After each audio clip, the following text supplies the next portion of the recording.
coming from very far away. Yeah, we're super excited about a lot of the interest that we're getting in our meetups. We still really want local community members to submit talks. So if you and or your team do anything with Kubernetes or the CNCF projects, we'd love to hear from you. There's a link that we post in the Canadian Slack channel for submitting talks. So Archie will talk a little bit about that soon, but if don't be shy. Also, we're here to celebrate Kubernetes' birthday. That's why there are cupcakes. So yay! We also want to thank Lightspeed for helping us with the venue this time. We actually had a record 235 RSVPs for this meetup, and I'm pretty sure we have record attendance, and our meetups are growing. So thank you very much to everybody at Lightspeed for hosting us. I'm sure there's a lot of new people here. Who is first time? Okay, so for those who is new, my name is Archie. I'm one of the organizers of this meetup, and I'm Julia. We both work at a company called CloudOps that's based here in Montreal.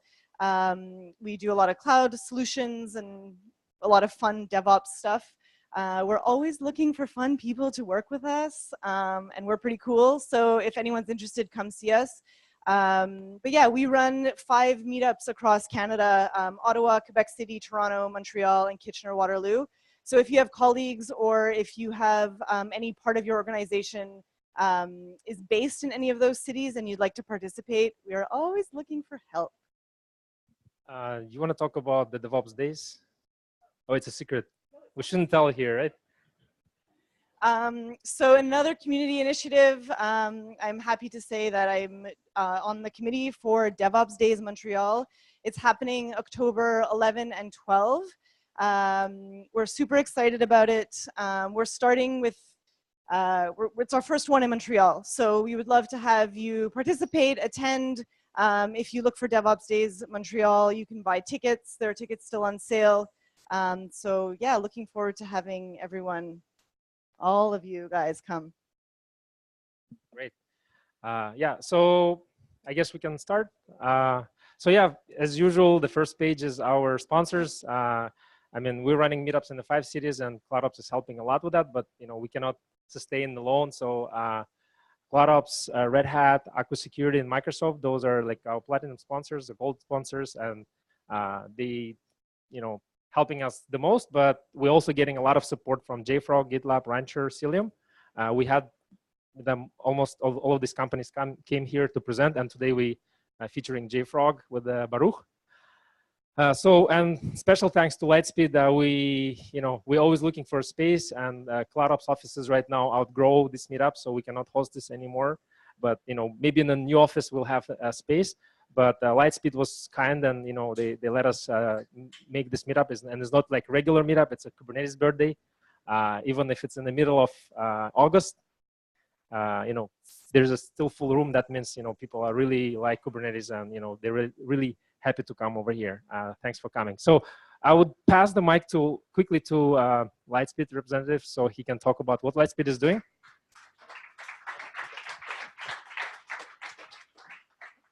I'll move away from here. All right, super thrilled. I mean, there's a packed room today. It was actually quite fun to see the DevOps Montreal Slack channel. People saying that they're gonna come without an invite because it's full. Not sure if they arrived or they came, or we refused them at the door, but actually this is quite interesting. In August, to have that many people. I mean, hot topic, pretty cool. I'm JP, by the way, VP, Head of Engineering here at Lightspeed. Really impressed with the turnout here. I see a lot of familiar faces. Hopefully we can chat and say hi after the meeting. Quick note, I'm not sure how much you know about Lightspeed, but we are also doing our transformation right now at Lightspeed. We've been traditionally a POS company. We continue to be a POS company in Montreal. We're turning the leaf, and we're actually continue to build merchant capabilities. That's going to be our big turnaround, and that's what we'll be building. We're on a big scale mission. We're going towards the 1 million merchant, right? Right now, we're sitting pretty. We're doing a few tens of thousands of merchant today. Our big goal is to actually go to the million. So lots of stuff to build, a lot of cloud to build, a lot of Kubernetes out there. So we're actually we're always looking for phenomenal human beings to just come help us build out some cool tech. We do not be shy, like when you're looking at our job posting online and you're looking at what Lightspeed is doing, and something is not fit, just to have a conversation. We have a million things to do. If something doesn't fit the box, by all means, and you actually have some quite special skill and you're a good human, please reach out. We're always looking for a fun bunch of people to actually move the needle with us. Super important to actually have the right mix of people. So we love to have conversation. For those who know me, I love to have breakfasts and Wendy's. So if you wanna pique my interest and you wanna send me an Uber to go to the Decari, today I have a Wendy's number 6, I will gladly say yes. Even there's no fit. So please don't hesitate. Reach out to me on LinkedIn or anything. Thanks, guys. Have a great meetup. Wow, thanks, Lightspeed. I actually had a chance to check the offices. It's pretty cool here. So thank you very much. So for those who still not aware, we have a Slack channel where we have all Canadian cities sitting there and answering your questions. So if you need support with Kubernetes installation or some bugs, or we have a general Kubernetes Slack channel where there's over 10,000 people. Here we have like just about 1,000, so just the right size. And there's a lot of experts who can help you. Just put a notice in the general channel. The slides from today's meeting also going to be posted in the Slack channel, so from the whole cities. So please join us. So yeah, as Julia said, please get involved. We're looking for a place to run Meetup, and we're looking for the talks, and we're gonna send you the submission talks links for the Google form. We always trying to give priority for the internal companies, like in Canada, who want to present about their own experience with Kubernetes. If we don't have those, we have to invite people from all over the world to come here in Canada and present about different stuff with Kubernetes and Cloud Native. This is the training that our company provides. Actually, gonna give. I have one more slide about that. But like, if you interested to learn about Kubernetes, as you know, it's a birthday today. We have 4 years of Kubernetes. We probably talked about every single topic in Kubernetes already. And because we don't have much stuff left, we started to talk about CNCF. So there's other projects. And if you really want to learn Kubernetes from the scratch, there's a lot of options for you. You can, even if you're running on Google Cloud and Azure and Amazon, we can accommodate for your flavor and deliver the workshop. And also, as Julia mentioned, we're hiring, so please join us. We're actually moving to Old Port, just across the street. So it's going to be very nice with the patio. Roof terrace, so please join us. Yeah, and by the way, we have a position open for container solution architect. So this is my team, networking architect, and DevOps engineers. So if you're interested, please let us know. For today's agenda, it's really packed. So I probably just go right away to the pictures. So most importantly is this. You don't need to really listen to anything. Just get a beer, have fun, celebrate the birthday party. But this is today's presenters. My name is Archie, as I said. I'm CNCF ambassador, and I'm working in CloudOps. And I'll be talking about CNCF update and Kubernetes 1.11, the recent version of Kubernetes, which has been released on June 28th. We also have an amazing presenter from Silicon Valley, a company called JFrog, Baruch Sadogursky. We actually had him everywhere. We had him everywhere in Canada except Montreal because I think it was a snowstorm. Something, you basically stuck in Chicago and couldn't make it. So finally we have him in one piece, but without his hat. What happened?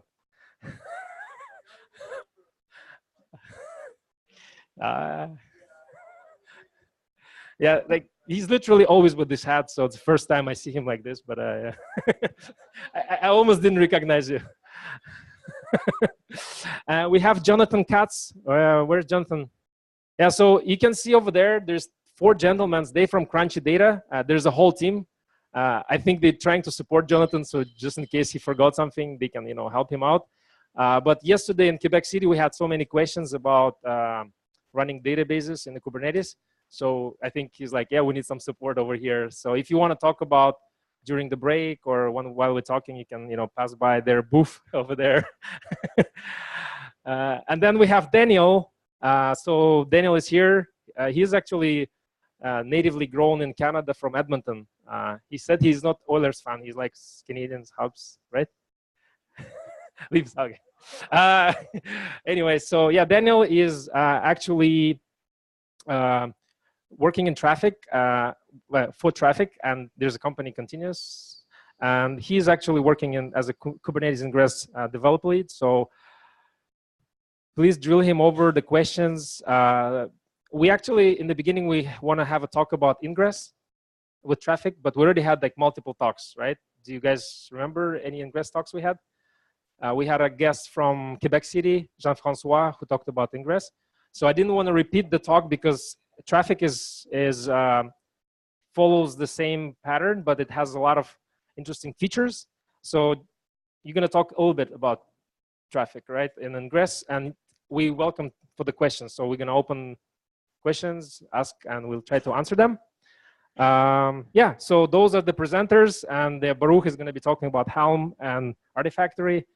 Jonathan is going to talk about Postgres operator, how to run Postgres in Kubernetes with an open source tool, Postgres operator. And then Daniel is going to talk about end-to-end TLS encryption between microservices using Traefik. So again, if you have questions, please don't hesitate to ask. This is the place where you can get answers. Any questions? No questions. Okay, so a few announcements. We successfully started Google Cloud Meetup in Montreal and Ottawa. So anybody showed up for the first one? You guys liked it? How did it go? Yeah, for those who is not aware, please join us. We're planning the next meetup in September. We're going to announce soon. It's going to be Google Cloud Extend. The main, Google has a main cloud event a year, and we're going to have a mini version. So maybe we'll do some labs about machine learning.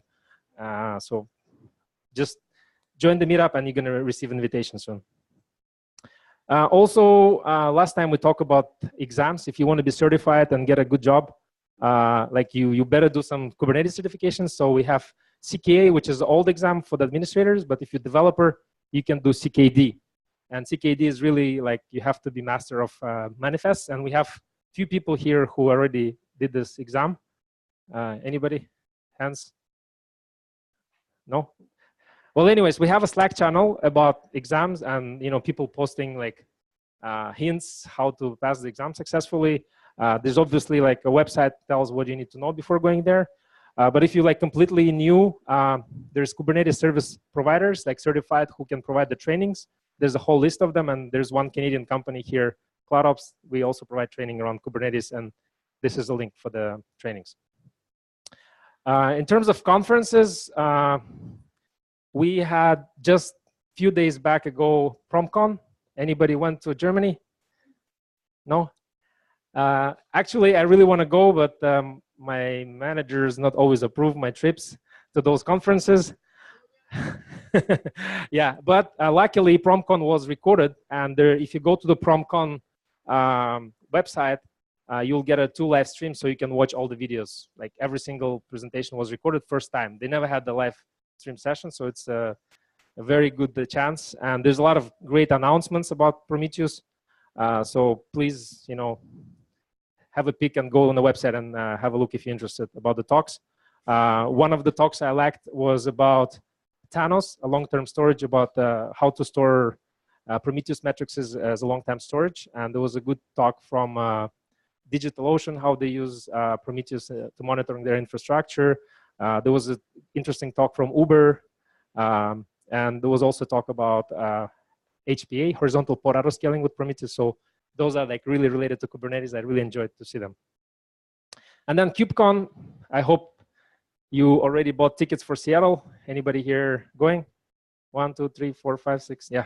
So we expect like 10,000 people there. It's probably going to be the biggest KubeCon ever. You're probably going to see Baruch there as well. So we're looking forward to meet you there. And for those who doesn't like Seattle for some reason, because of Trump maybe, you can go to Shanghai. In November is going to be another KubeCon, but really for the Asian market. And then next year, already planned for Barcelona.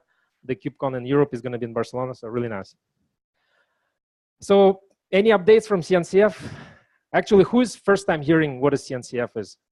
Is any people? Okay, so CNCF, it's a cloud native computing foundation, and it has been created for Kubernetes. So back in the days when Kubernetes started 1.0, we didn't know where Kubernetes should live. So there was a Linux Foundation, there was OpenStack Foundation, there was CloudStack Foundation, Apache Foundation. So we kind of trying to find the best spot, and there's everywhere is a politics. So at the end, they decided, you know, Kubernetes is probably going to be something big, and there's going to be a lot of stuff going on around it. So let's create a foundation just for Kubernetes, and they call it Computing Cloud Native Foundation. And we have multiple levels. So we have Sandbox, Incubator, and Graduated. Sandbox is a really new, young, open source project that is starting to be somewhat interesting, and people start using it. And then once it's going to be reaching more stability, it's going to be more used in production. We're moving it incubation, and then when project becomes super popular, everybody's using it in production, everybody's talking about it, enterprise adoption, then we're moving it to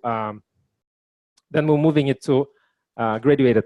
So as of now, we have 2 projects in graduated, and this is the incubation projects and sandboxes.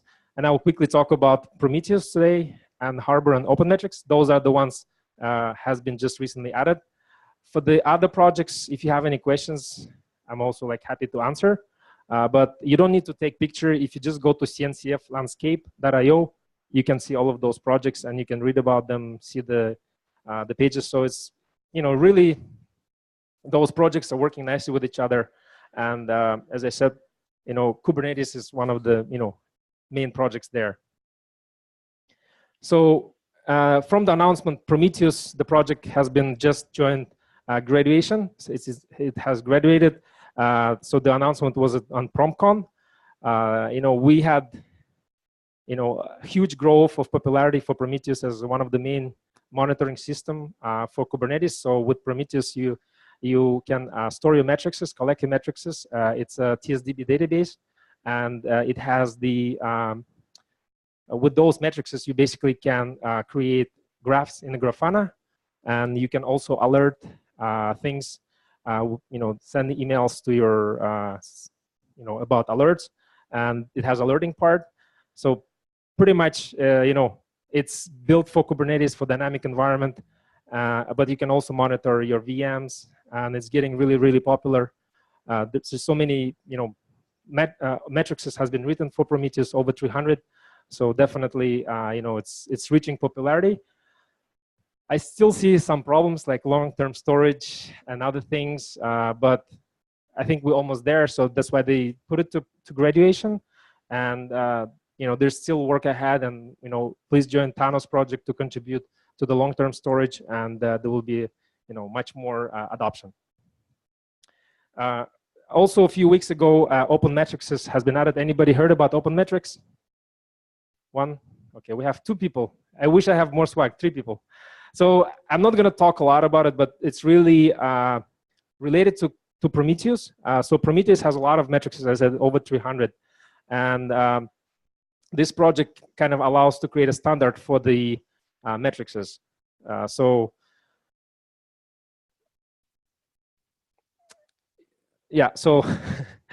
So before Prometheus, what we had in the landscape, there was many different monitoring solutions, but there was many issues there was using ancient technologies, proprietary.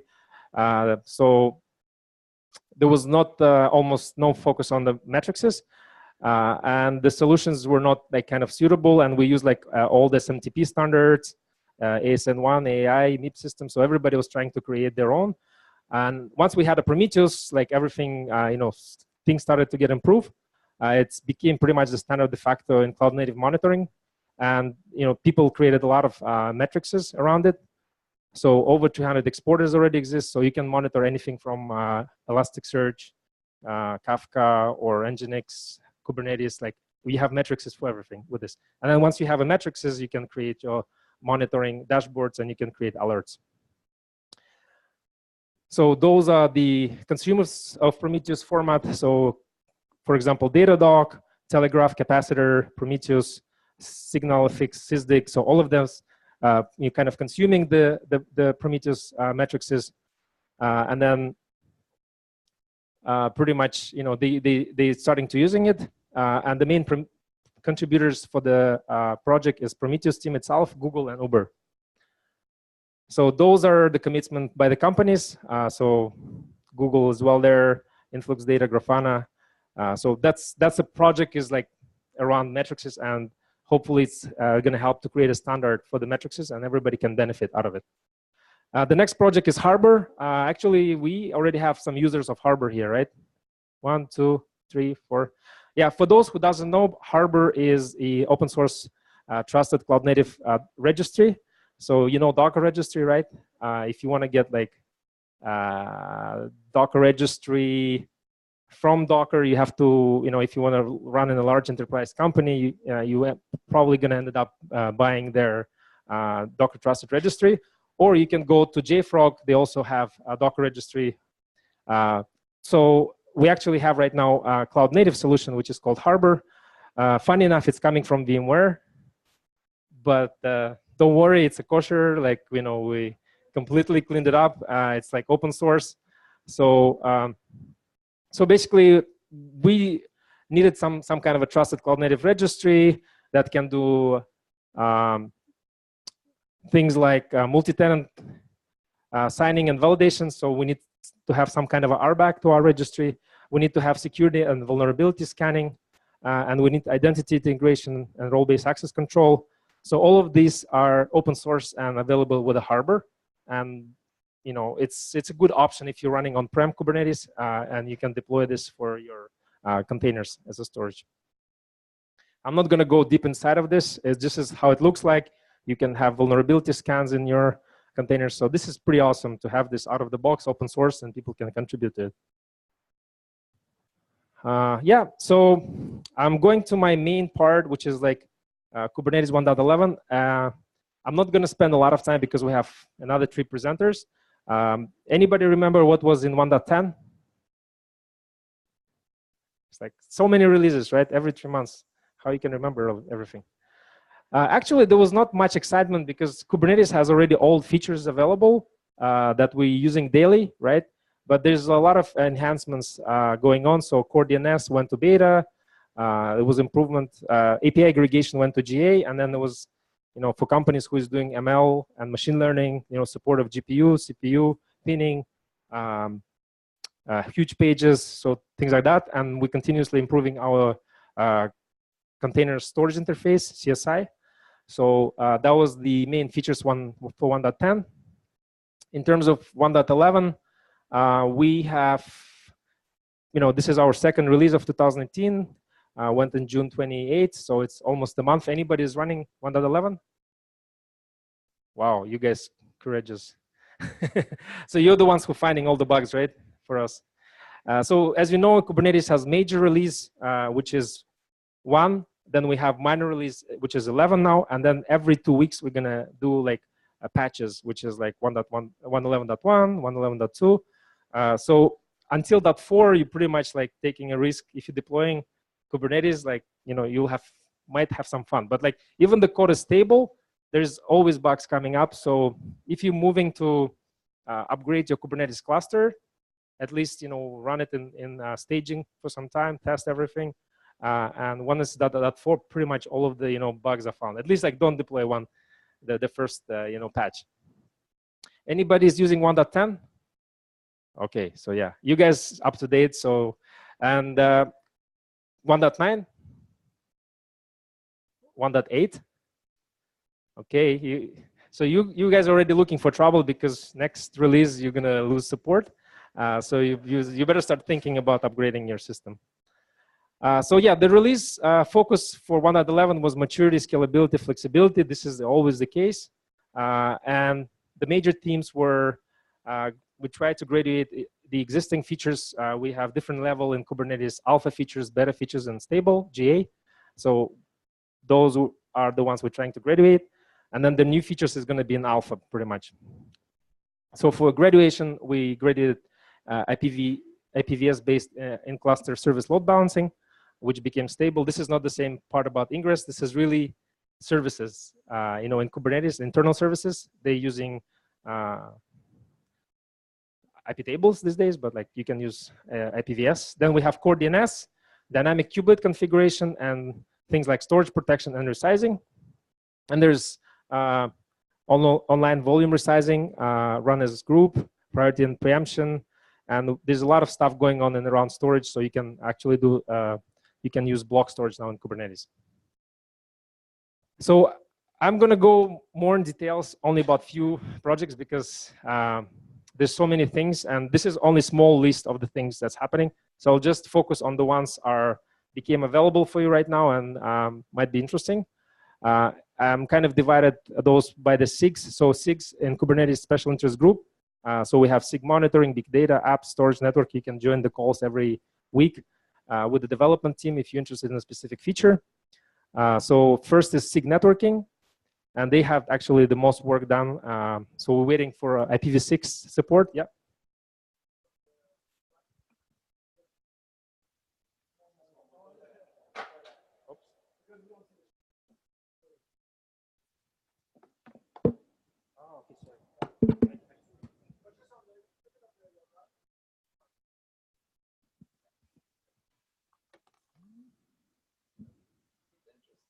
So the first one, IPVS load balancing. Thanks a lot. So before, what we had an IPTables for the services, right? So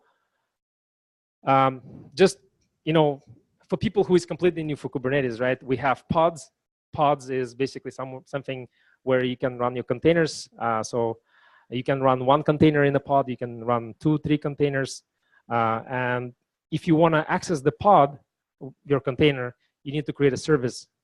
So, and with the service, you can actually either have communication inside of the cluster, or you can expose it outside using ingress, for example, or load balancers.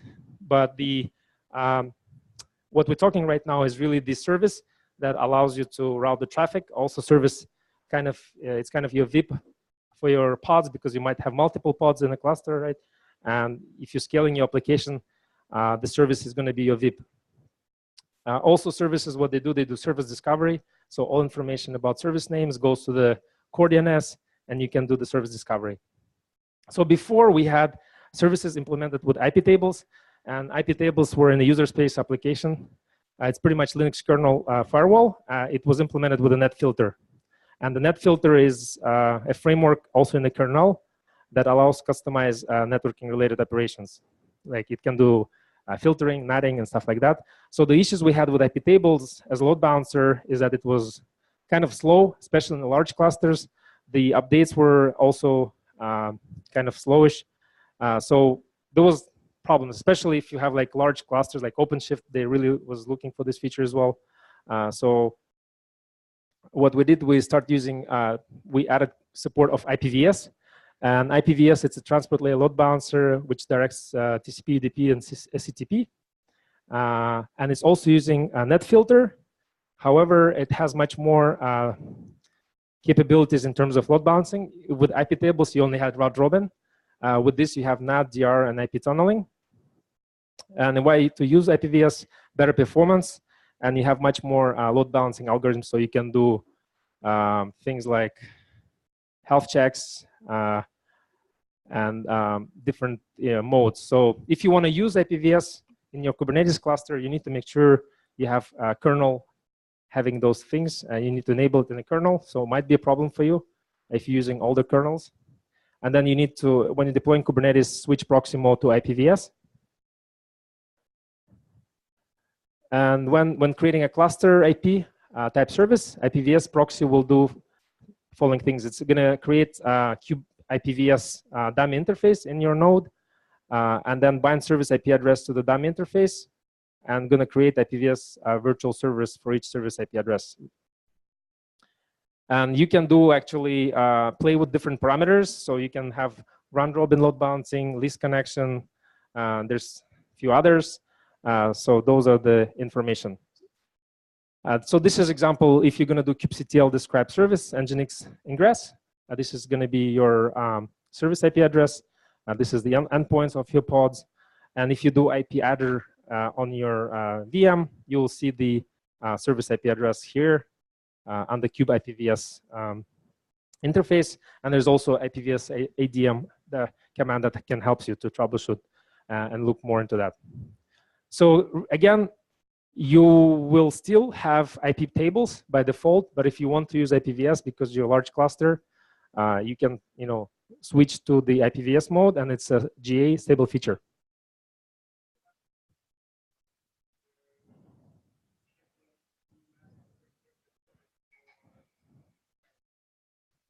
Scheduler.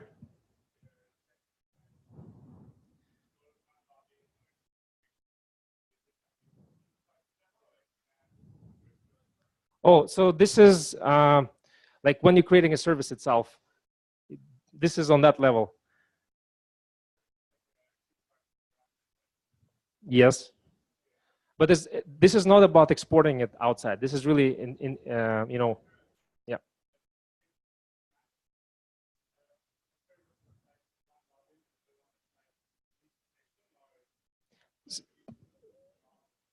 That's a good question.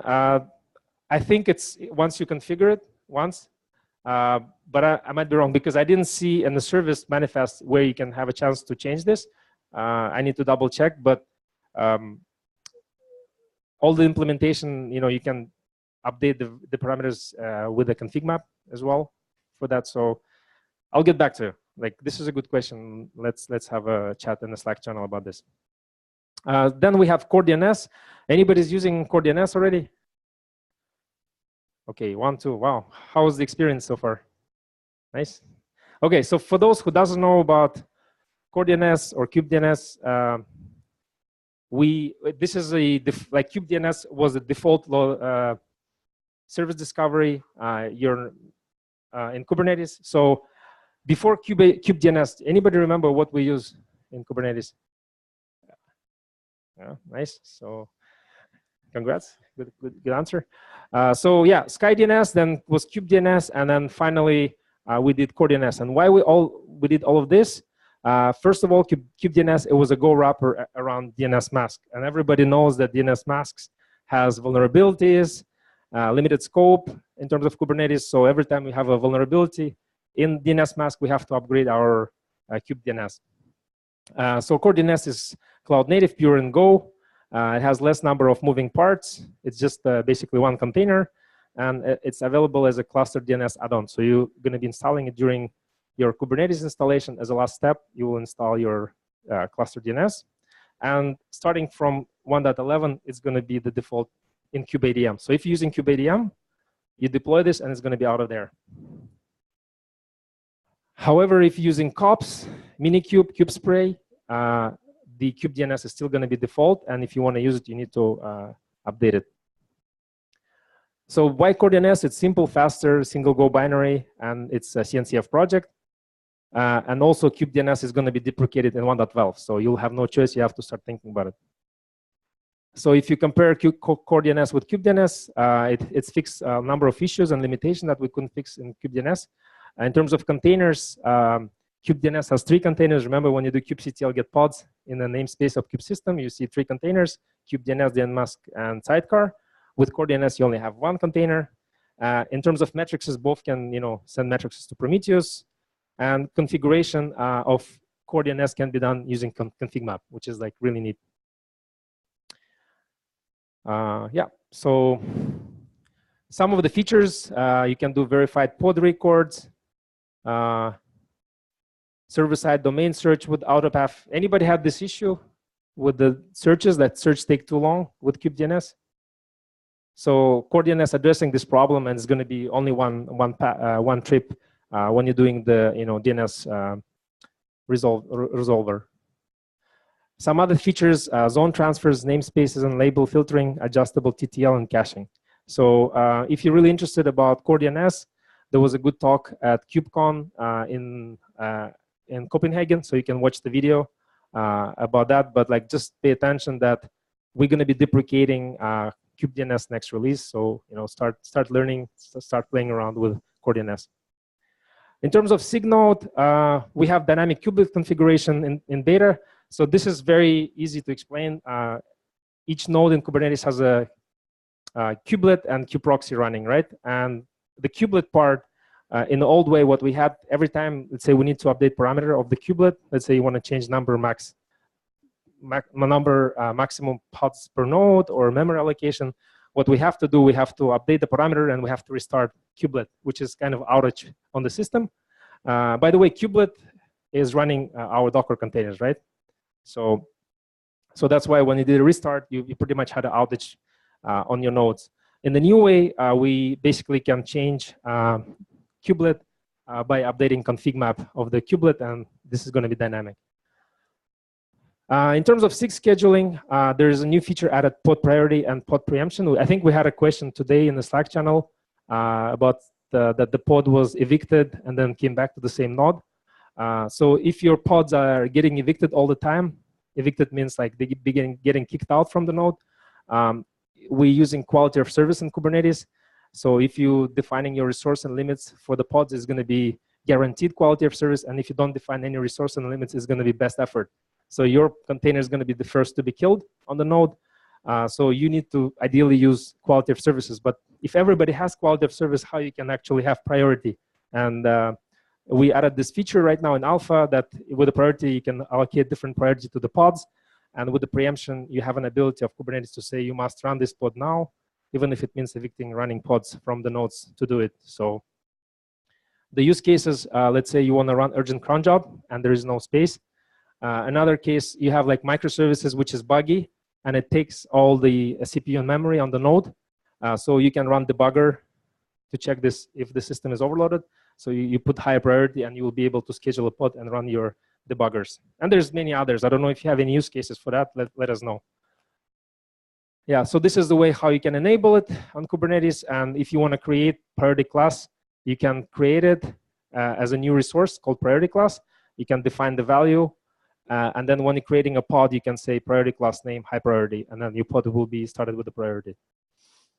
Last node is deprecation. So etcd2 is deprecated in 1.11. So I don't know if there's any COPS users. What happened to COPS? It's still etcd2?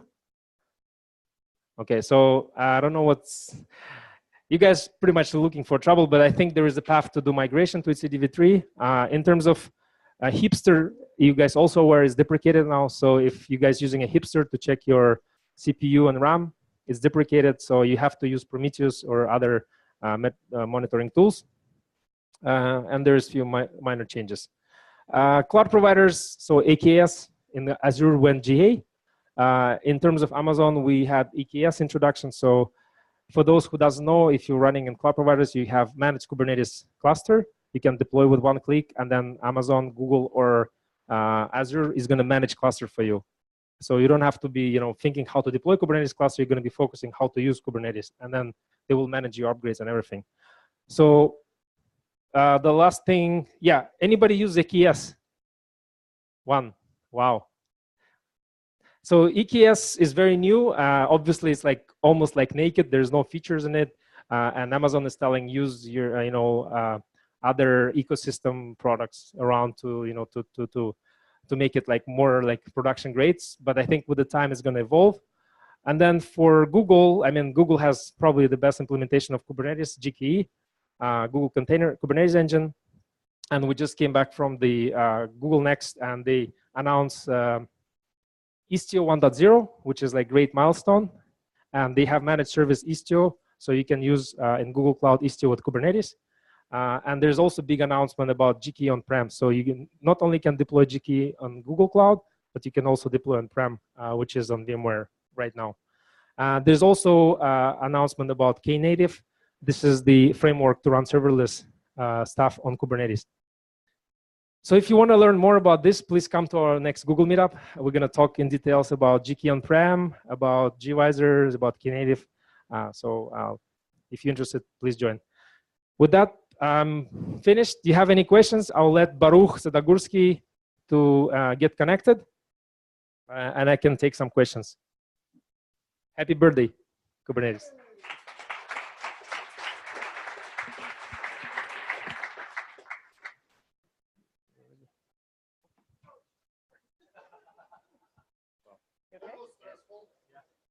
I just have a quick question, or actually first an announcement.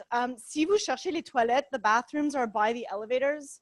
So usually we say that at the beginning, but in case anyone's looking for it over there. So I just want to get a feel for, Archie mentioned the CKA and the CKAD exams. Who here just consumes Kubernetes like a developer style role? Can you lift your hand? A little higher? Cool, cool, cool. So, and who is on the other side in terms of administrating, building the platform of Kubernetes? Okay, cool. Excellent. Thanks for that. That was a fun poll to do. You know, sometimes it's mix it up a little. Baruch, how's it going? Are you all set?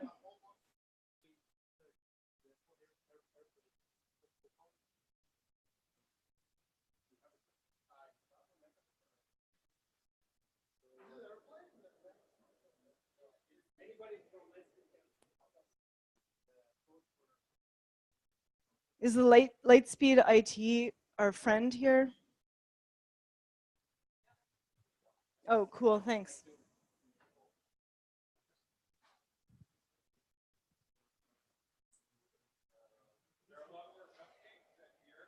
Yeah, actually, that's something, if at the end there's food left over, please take it with you. I'm sure the folks at Lightspeed will like to have it tomorrow as well, but if anybody wants to take anything home, please do so. Oh, hey, we just have an airplay question.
One, two.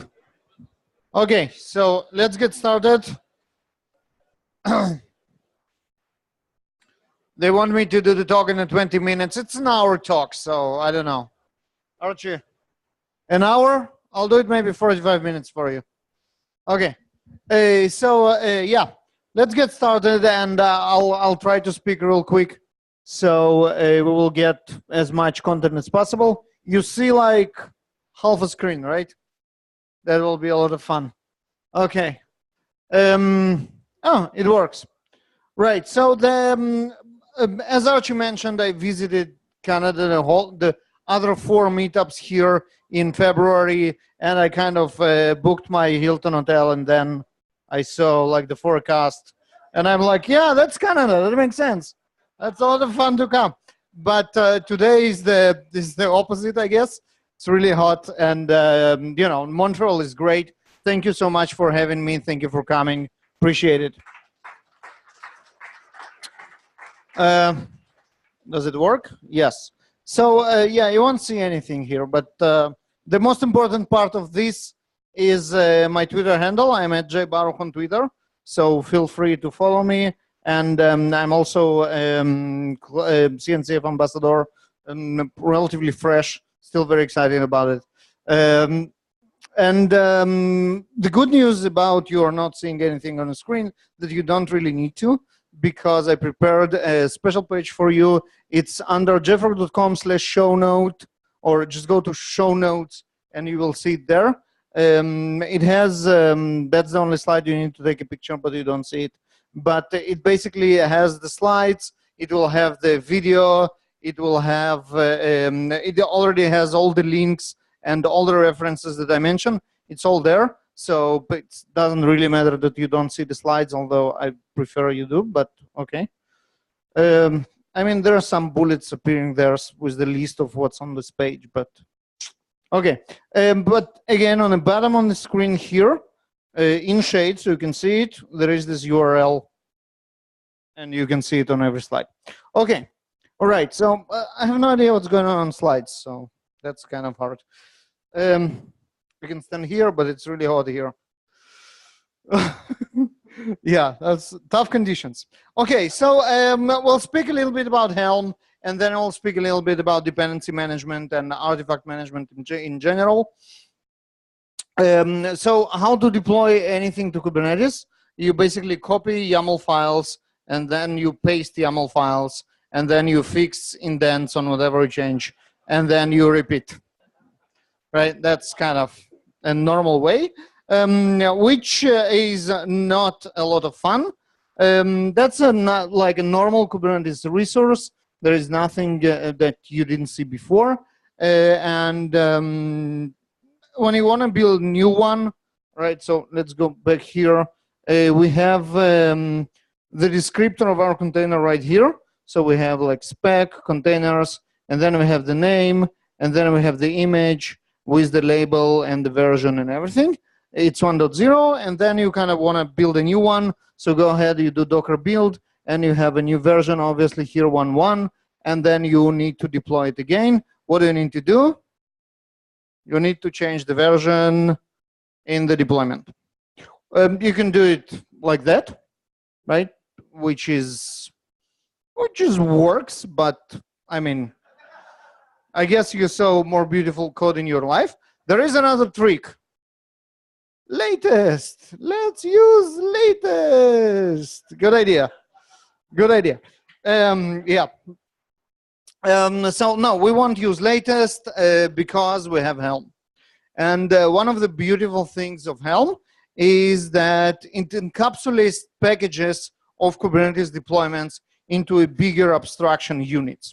Right, so we have this product called JFrog X-Ray and microservices. So it has like what, 5 different services. I love the name X-Ray, and this kind of stuff. So instead of you going to our GitHub and copying paste all the deployment parts of each and every one of them, you just take Helm package, Helm chart, and it's called X-Ray. It encapsulates everything. How many of you actually have experience with Helm? Wow, okay, I can just run through it. Okay, good stuff. Descriptors, the values here, of course, whoa, right here. The values here are all templates, so you can populate them from a values file or from a command line. It looks like it solves the problem of changing the version every time, but does it really? Well, so you think like, okay, I have a template now, and every time I build a new container, I can what? Run it with a new parameter with the version, or I put it in the values file, but then I pack the values file in the Helm chart, and I need to release the Helm chart with the new version. So it helps, but it's not like a silver bullet. We're going to talk about that a little bit. But very big benefit of Helm that it's incredibly simple. So what you can see here is a Helm chart. Well, actually a whole repository. There are charts, which are just tar.gz files, and it has the templates with the deployment right here and everything else, and README and what's not, and then there is this value. The value is where the values come, and then there is one index.yaml, and that's the index of the whole repository. Very simple, and that's beautiful. So, as I mentioned just now, using templates, we can reuse chart for multiple image versions, at least in theory, but then it requires us to provide versions every time we run to specify which version we run. If we want to do a really encapsulated chart, and say, okay, this is X-ray version 1.0, we still will have to put the numbers, the labels of the images that we encapsulate into values.yaml. So kind of it doesn't have to be the number of chart versions, image versions, but actually you will end up releasing a Helm charts every time you change anything in underlying images that comprise this chart. Does it make sense? Okay, good. So you have the cluster control in terms of Tiller, and that's kind of a strange operator that lives inside Kubernetes cluster. And by using Tiller, you actually manipulate your charts and Docker images inside the charts. It has two parts: Helm in general, the Helm client, local chart development, managing repositories, interacting with the Tiller server, and then the server itself, listening for incoming requests for Helm client, and then combining the chart and the configuration, the values into the build, and installing the charts in Kubernetes, tracking subsequent releases for upgrades, updates, deletes, and everything else. Upgrading, uninstalling, etc. Right, so commands: Helm init, Helm search, Helm install, Helm status, Helm repo. Note there is no Helm post or push or anything that actually adds a new chart. We're going to talk about that a little bit as well. Repositories, official repositories, kubeapps.com. It's actually a nice UI over a GitHub page, GitHub repository of Kubernetes Helm itself. This is how it looks like. It's a huge list. This is very outdated, so it's much more there, but as long as you can show Refactory here on the first row, I'm good with the screenshot. I don't know, I didn't check since then. But yeah, no, I mean, there is huge amount of Kubernetes ready apps there. You definitely should get a local one, and that's true for every type of dependency management you use, right? You should get a local Helm repository, but also a local Docker registry and a local whatever programming language you use, repository and registry for that as well. As I mentioned, the beauty of Helm is the simplicity. So all you need to do is run HTTP server with this index YAML that you generate using the index command of the Helm client itself. But don't do that because you won't have authentication, you won't have authorization, any RBAC at all. You won't have any scalability. You will have to take care of high availability of that. There are a lot of out-of-the-box Helm repositories as of today. Obviously, one of them is JFrog Artifactory, and the real benefit of JFrog Artifactory in this regard is that it's not only Helm. It also supports Docker and also supports everything else, and that goes back to whatever you put in your Docker images. Anyone does nothing except of Docker? No, no, just checking. I mean, there is something that goes into Docker containers, right? No one like produces empty Docker containers. So you do have other technologies and programming languages that you use. And I will show you real quick how having a one solution here can help give you more visibility into what's needed. Before we will talk about that, I want to talk a little bit about how Helm is improving. The first question is, what dependency managers and printers have in common? There is a great comic by the Oatmeal, which is called "Why I Believe Printers Were Sent from Hell to Make Us Miserable." Again, the link is in the show note, so go there and enjoy. I personally believe that package managers also were sent from hell to make us all miserable, and I'm not the only one. Sam Boyer, who is the author of Go Dep for Go, actually holds the same opinion. So you want to write a package manager, you woke this morning, roll out of bed and thought, you know what? I don't have enough misery and suffering in my life. I know what I want to do. I'll write a language package manager. and it goes like how bad it is, and ends up with our lives are meaningless perturbations in swirling vortex of chaos and entropy. That's more or less how you feel after you deal a little bit with dependency managers. We work with them for 10 years now, so all of them, and came up with what I call the 7 deadly sins of package managers. Over architecture, lack of planning for enterprise scenarios, a downloadable index, a cross-site dependency resolution, a lack of proper package authentication, a lack of version management, using their own servers for central registry. There are a lot of them, and one day I will try to write a blog about it and will end up suiciding or writing a book. Those are the two options that I see in my future. The good news about Helm is that it's pretty solid. It only suffers from 3 out of 7, and we are working on fixing them as well. Over architecture, and we're going to talk about that. We're going to talk about all of them. So over architecture is obviously Tiller. Tiller is horrible and everybody hates it, right? Anyone loves Tiller? No, not really.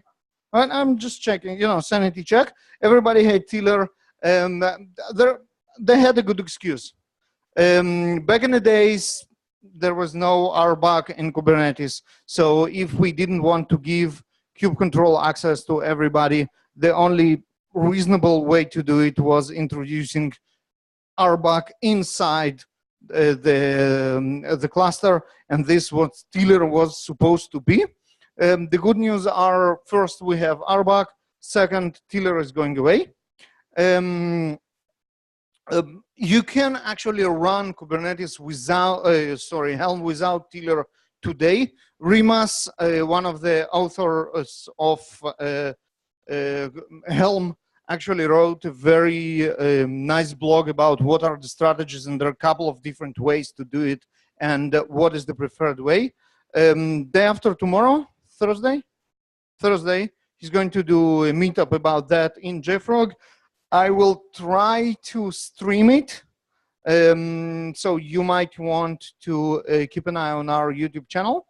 And if not, definitely will be recorded. So anyway, take a look at our YouTube channel.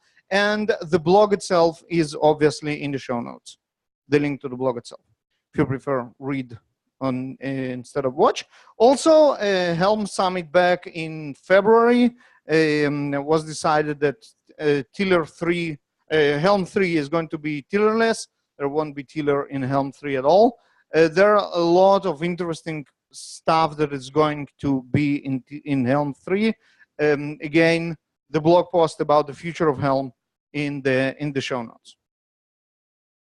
I mentioned that downloadable index is a problem by itself. I believe that's a wrong architectural decision in the long run. And just because when it's very, very easy to start with, because you don't need any smartness on your server, you just need to have an updated index there, and all the search and the resolution of the packages actually are on the client. In a long term, it's a losing solution, because let's say I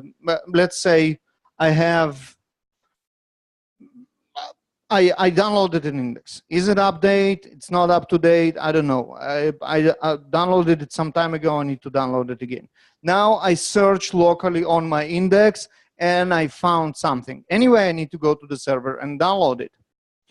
And the problem with it is that when this index goes big, it actually starts affecting the performance. So we did some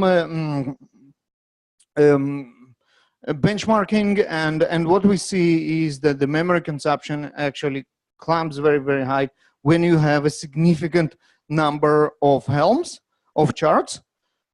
And this is when you ask, who the hell in the right mind need 120,000 of charts? And here is when I remind you that for every change in every piece of information in your containers or metadata that comprise this chart, you have to release a new version of your chart, right? So just because you encode the versions eventually in some place, and either it will be in the Helm chart, so you need to release a new one every time. So going back to this, what we actually, as JFrog, we made a couple of suggestions of in the long term migrating the index to be server-based and not client-based, and on a more short term, just very practical solutions to fix the problem. For example, just to be consistent with the rest of the standards of metadata in Kubernetes, the index itself, as you saw, it's a YAML file.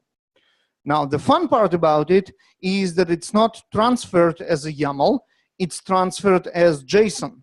So we encode it, we parse it, we get it as save it as YAML, and then convert it to JSON, parse it, and then convert it again. So we suggested we won't do that anymore, and the index probably will become JSON based. And another suggestion is not having one huge monolithic index, because it doesn't really make sense.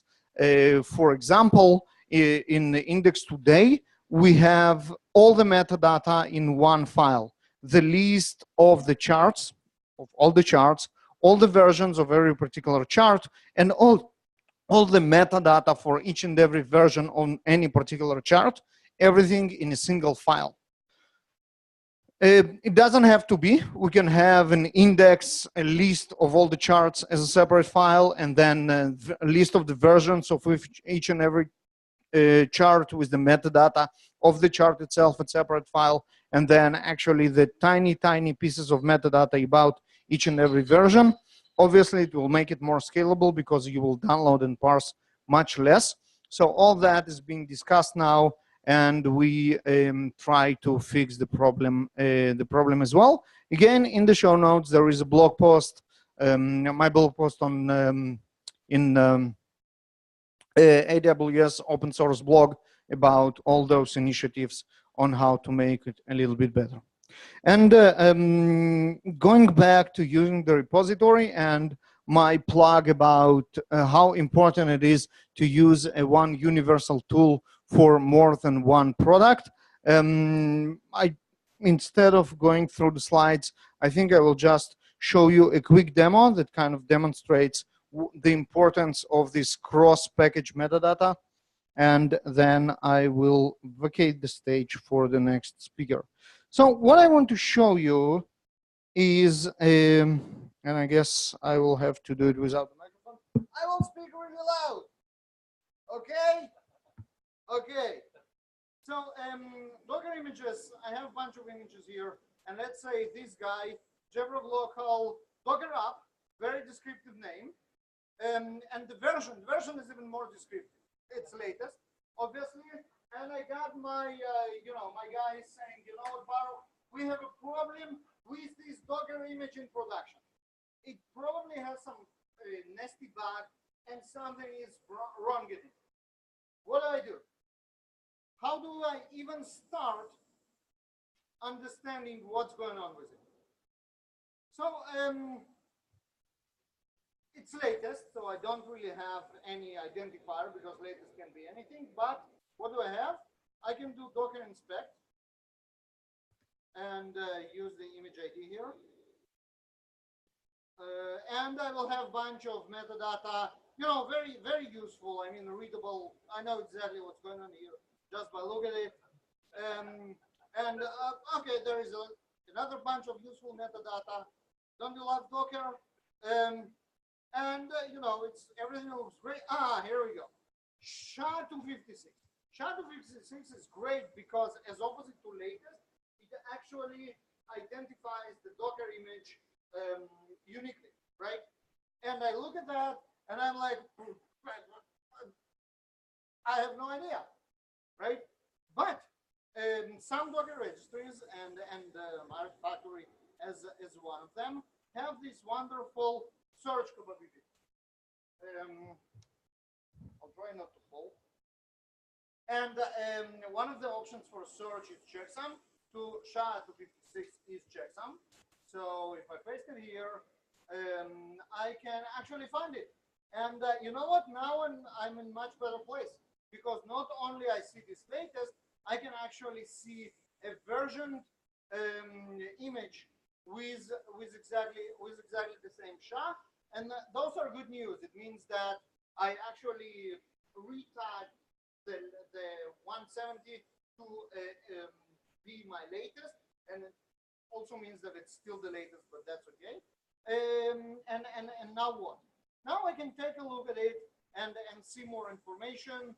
In the meanwhile, I will log in. Yep. So let's do it again. That was checksum search. Checksum search. Here we go. And I can take a look at it. And one of the nice things that I can have here is I can see all the Docker layers right here. So I can see, okay, command, what do I have here?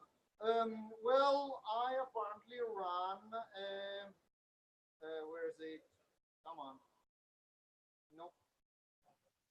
Here. What's going on? It's the heap. Right, so I apparently run Tomcat. This is Java. Okay, so probably the previous layer, I copy my WAR file or whatever Java stuff. Here we go. That's an add of the file. And those are obviously good news because now you know, right? Now you know that I can take this checksum and go to search, and boom, I won't find anything. And I won't find anything because it's an ID of a layer, not necessarily a file. So that doesn't help me. That's kind of a bummer. But if I look even further into manifest, I can actually see how this build was produced. So here it is. It is produced by the build number 170. That's the version. And I can drill into it and see what's going on inside it. So first of all, I have linked to my CI server. I use Jenkins, but it can be whatever obviously you use. And here, what do I have? I have my GitHub revision, obviously. And I also have all the console output with all the information that what happened. But I'm not sure I want to dig into it because, as you remember, what I try to do is I try to find what was my Java dependency there to actually get eventually to the code and troubleshoot this bug and understand what's going on. And I can see it right here in my build information. I can see that here is the file. That's exactly the file that was added as a dependency to my Docker image. I can go to it again and see a bunch of information about it, how it was deployed, by whom, etc., etc. But what I really care about is obviously how it was built. So I will go to builds again, and I will find now a Java build. And again, I can go to this Java build Jenkins file, and you can see here it probably run Maven or something. MDN.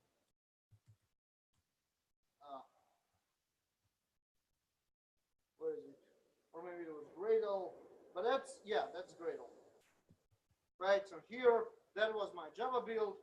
But again, I can search for here. So I see it was a multi-module build. That was my WAR file. You can see right here, that's the WAR. And it has a bunch of Java dependencies here. It works the same with NPM, with Go, with Python, with Ruby, with .NET, with whatever you use. That's exactly the same idea. What goes into one package as a dependency will be shown for you to be able to track it. And it also goes the other way around. You can also go up instead of going down. So if I'm going to get back to this WAR file, I can see that in its build, it was actually used by the Docker build.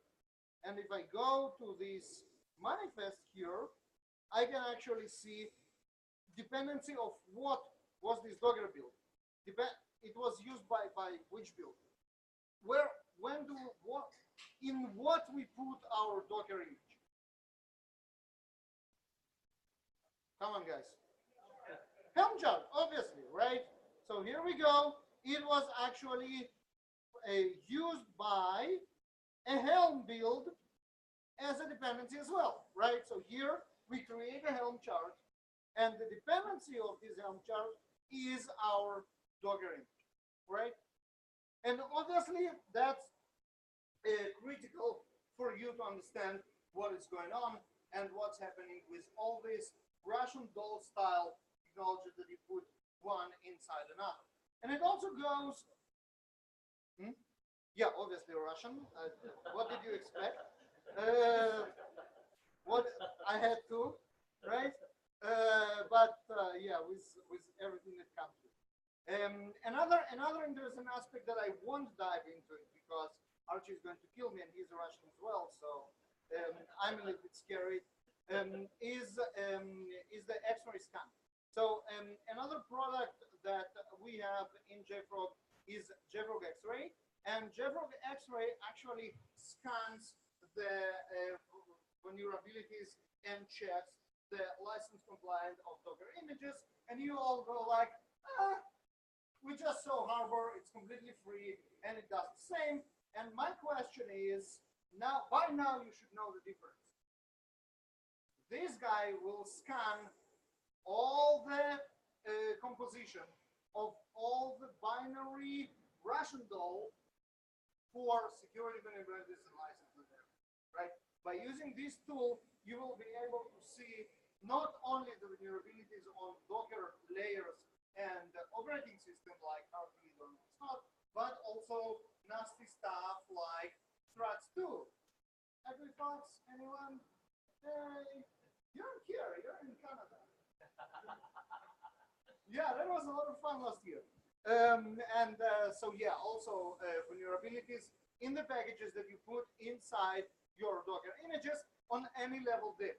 Even if you pack it into your own like archives that in theory you would say, well, my security scanner will probably keep up because it doesn't represent any package that it knows, we will actually be able to go deeper and find everything within everything. So now the sun is out of the way and we can do the presentation. No, I'm just kidding. So we spoke about that during the demo. I won't bother you with that. Yeah, that's dependency managers are everywhere. That's one of my favorite slides.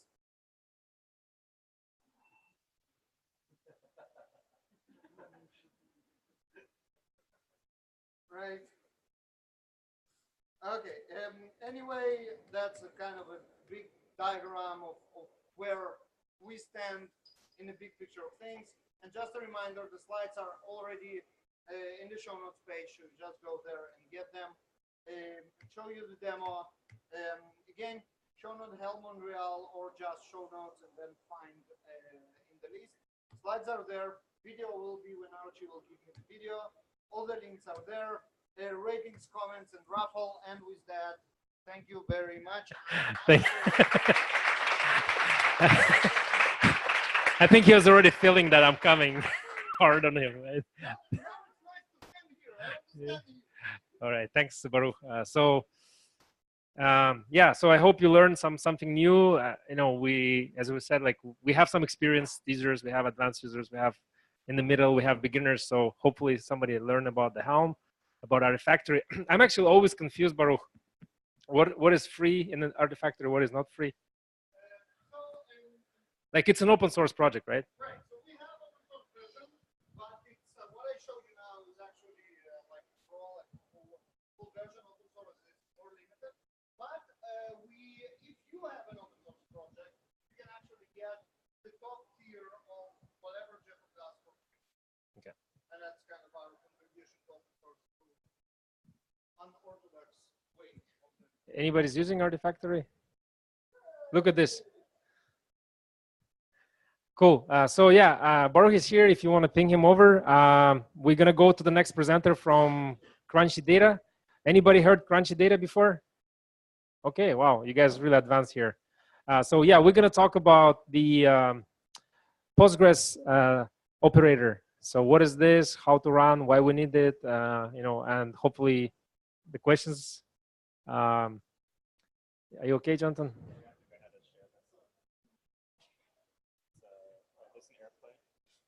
So Jonathan was practicing French while he was in the back, trying to memorize.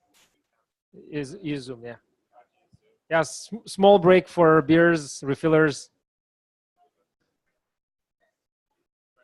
Yeah, go for it.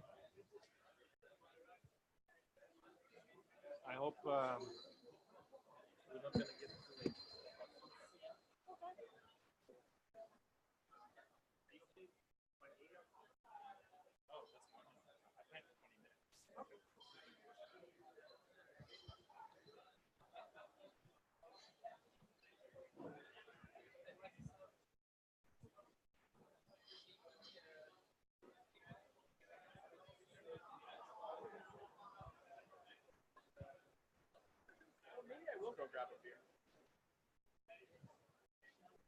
So yeah, what you need to do is cancel close this.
Okay, and then the code.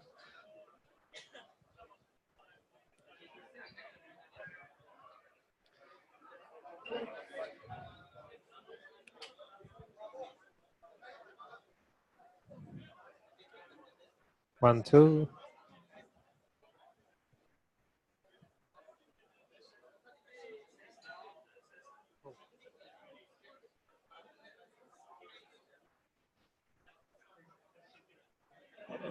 Yeah, okay, so you guys okay if we start? Anybody actually is running, anybody is running databases in Kubernetes today, just in production? 1, 2, 3. Okay, so it's like not everybody's running databases in production, right? Like it's definitely a challenge. So Jonathan, you want to take the mic? Oh, is it, why is this? Oh. Hey, we have a, hey, Archie, there's this thing.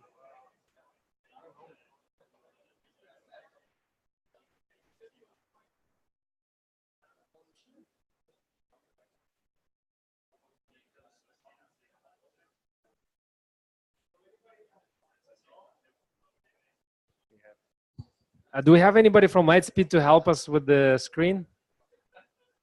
Thank you. Or we can miss half the presentation too.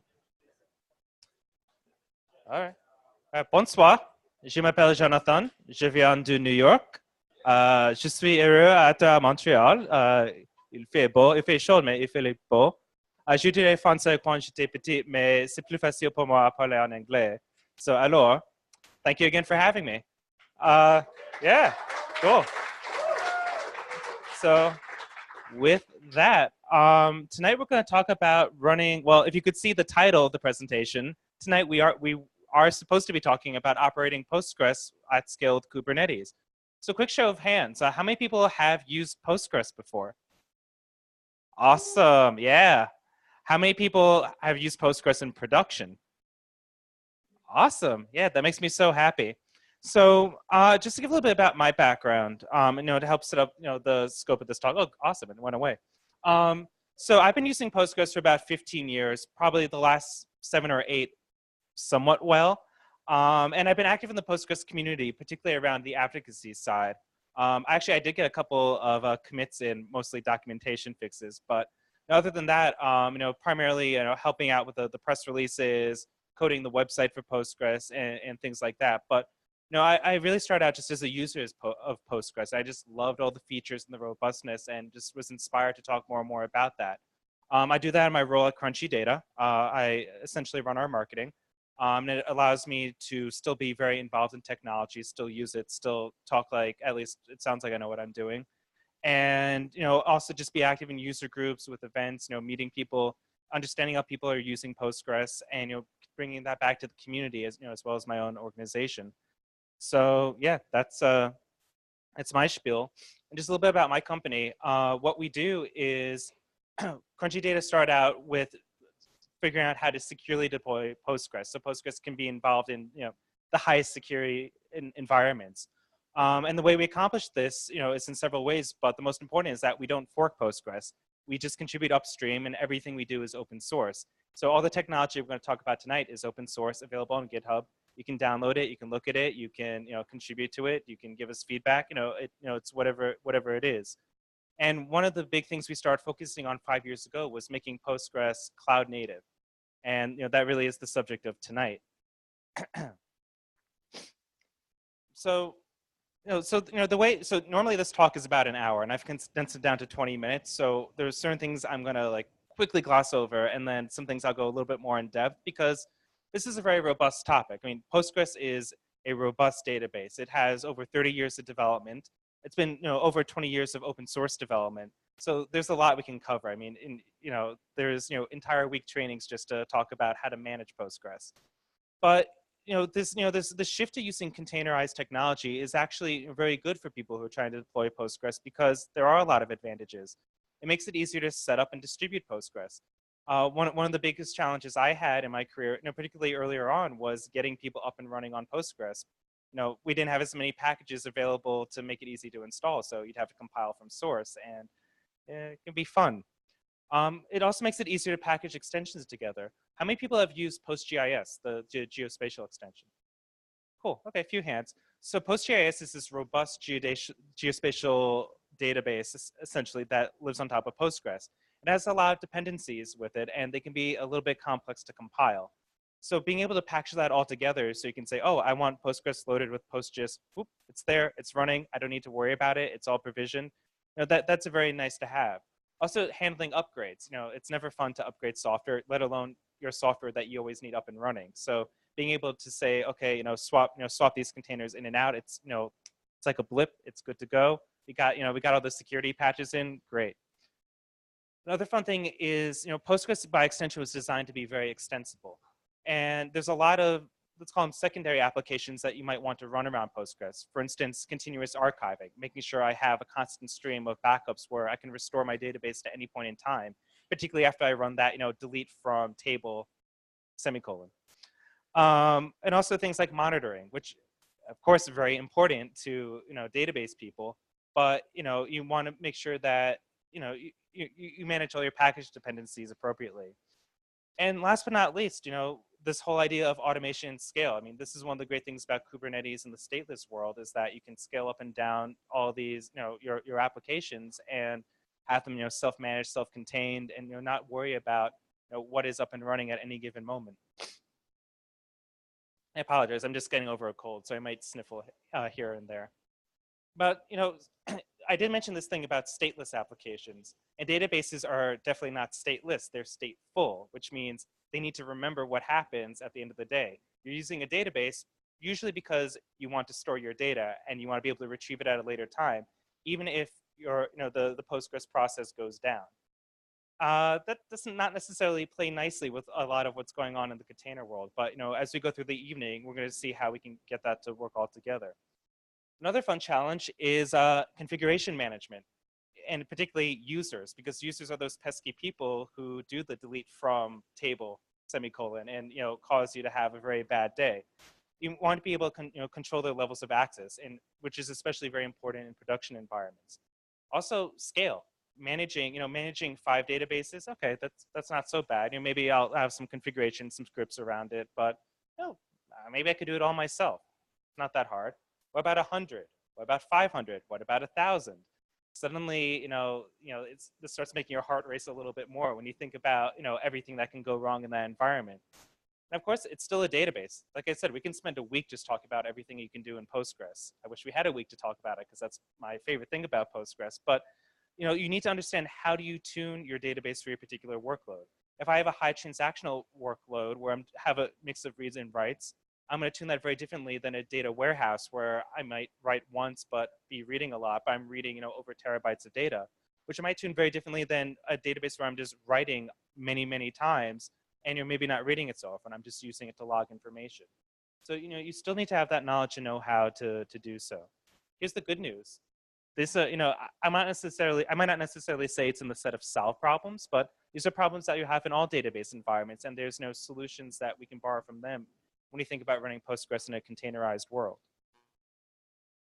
So normally at this point, we talk a little bit about the Crunchy Container Suite, which is a set of open source tools we put together to basically manage Postgres. But given the time constraint, and there's actually some nice demos, we get it all set up, but due to the time constraints, we're going to gloss over it. The thing is, this is the building blocks for all the work we're going to do with Kubernetes. Essentially, what does it include? It includes Postgres. It includes, well, to put it this way, it's basically all the microservices needed to run a highly available, durable, disaster recovery safe production environment. The database itself, tools to load balance and or do connection pooling between them, tools to handle failover, tools to handle monitoring, tools to handle a user interface if you prefer to use a tool like pgadmin4, which is a user interface into the database versus the command line, and tools to handle continuous archiving, that idea of backups, incremental backups, point in time recovery, etc. So you'll have to use your imagination a little bit here, but the idea is that from all these building blocks, we have as I said, a highly available, disaster recovery safe environment, typical of what you see in a production setup. And what's nice is, and this is what's nice about, dealing with microservices, it makes it so much easier to manage all the versions going on. I'll tell a quick story about, there was a backup tool, it was not PG Backrest, which is my favorite backup tool.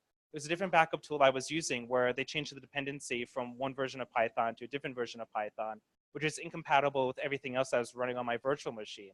I couldn't upgrade it because, I was never able to find a good time to upgrade it because I didn't want to break all those dependencies, and it was on a critical machine. But if I had everything containerized, I could swap it right out because all my dependencies are isolated to their particular container. That is very nice. So here's some pictures. This graph I'll note is part of an open source tool called PG Monitor, which actually we just added into the Crunchy Container Suite today. Literally just launched the 2.1 version. This is a very blurry picture of pgadmin4. I did not think that one through when I tried putting that in there.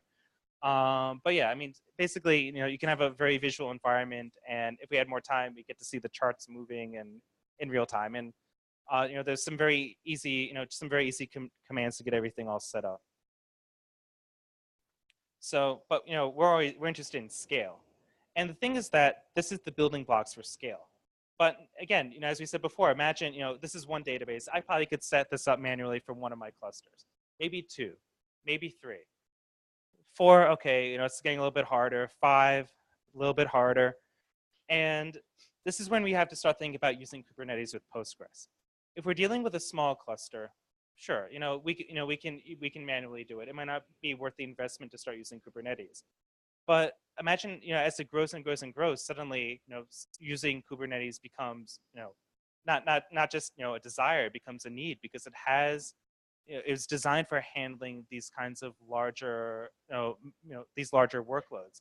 And, it really increases, exponentially. It hits the breaking point where it's definitely much more valuable to start, orchestrating your database workload with a tool like the operator, which we'll talk about shortly, than, trying to brute force it manually. The thing is, as we mentioned, Kubernetes was designed with stateless applications in mind, and databases are stateful. So we need to know a little bit more. We need to teach Kubernetes a little bit more about how to manage Postgres in this kind of environment.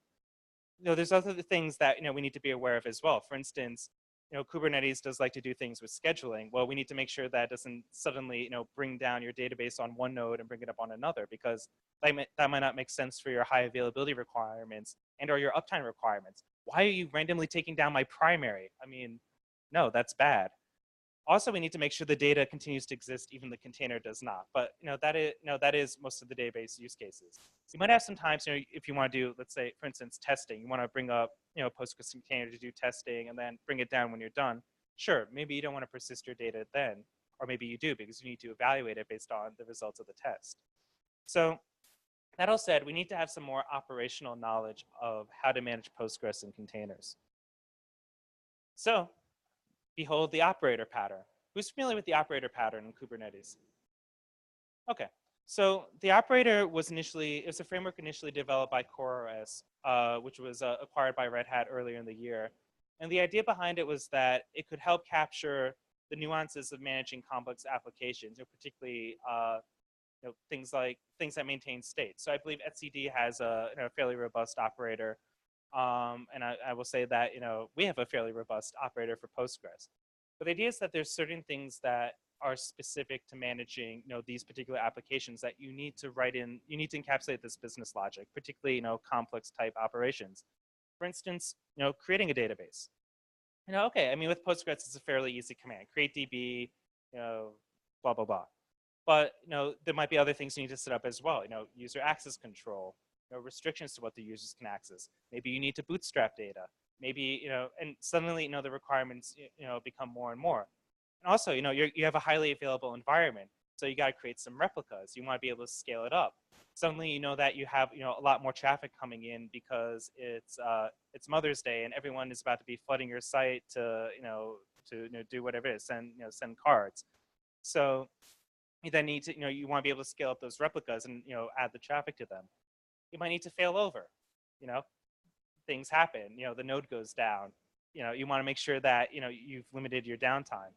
You need to, you have 100 of these databases and suddenly you say, hey, Jonathan, we don't want you to access them anymore. We know you're going to write that, rogue delete from command. We're revoking all your delete permissions. Well, applying that across 100 databases can take a lot of time. So you want to make sure you can apply those policies, not only just quickly and easily. You want to be able to schedule resources. You might have one database that is, very CPU intensive. It's doing a lot of OLAP style queries and a lot of calculations. Or you might have one, you need to scale up your RAM. Or you have a bunch of replicas where you don't want to be using as many resources on your nodes. So you're going to apply, less RAM and CPU to them. You also, and you also need to make sure that when you're deploying these databases, they are going to different nodes in a high availability environment. If all of your databases are on one node and that node goes down, well, you're down. That's bad. So, we need to be able to encapsulate all this knowledge. And, Postgres does give you the tools out of the box to handle this, but it can take a lot of steps. I remember setting up my first streaming replica in Postgres 9.0. I mean, I don't even remember how many years back. And I followed all 15 steps to get it set up. And it was great. It worked, but that was 15 steps. And 15 steps can be a lot of time, particularly when you have to wait. The other thing I'll mention is that there is a REST API to access all of this, which we shall see momentarily from the architecture. Also, this is our kube hippo, which I really like a lot. I just have to throw that out there. So how's this architected? And again, this is from a fairly high level. So the operator is just an application. It's an application that you can interface with from an API. In this case, we have the PGO API server. How can you interface with the API server? Well, we have a command line tool, which we're going to look at in a little bit. We have a user interface that is in beta mode, which we'll also look at a little bit.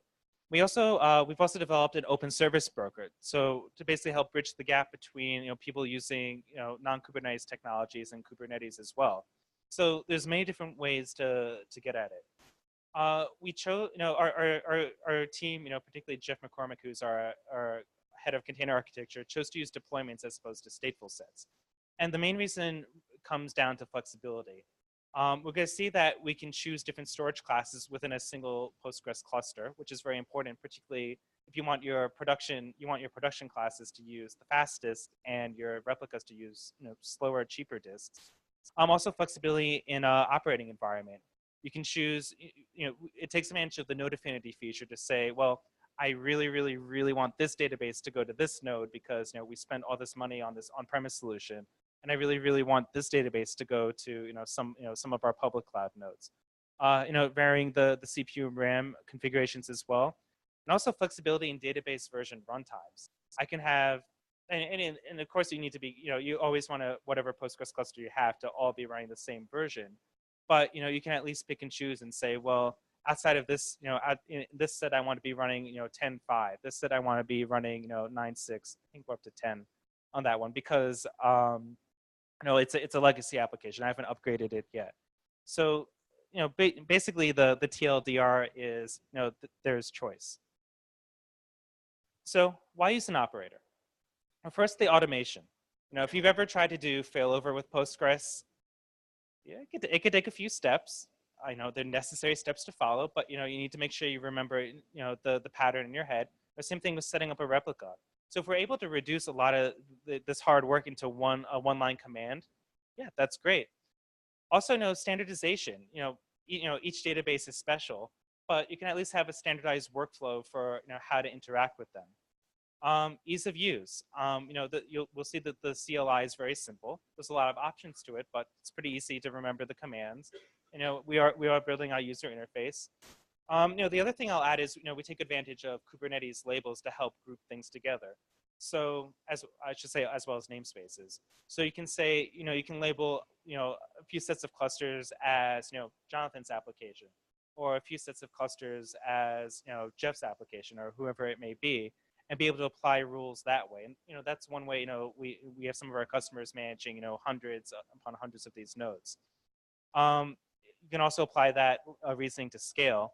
In addition to being able to provision clusters quickly, you're also able to handle load balancing, HA, security policies, using that label method, or just applying it across the entire cluster. And lastly but not least, security. As I mentioned, Crunchy Data started off with managing secure, or applying security policies to applying security and security best practices to deploying Postgres.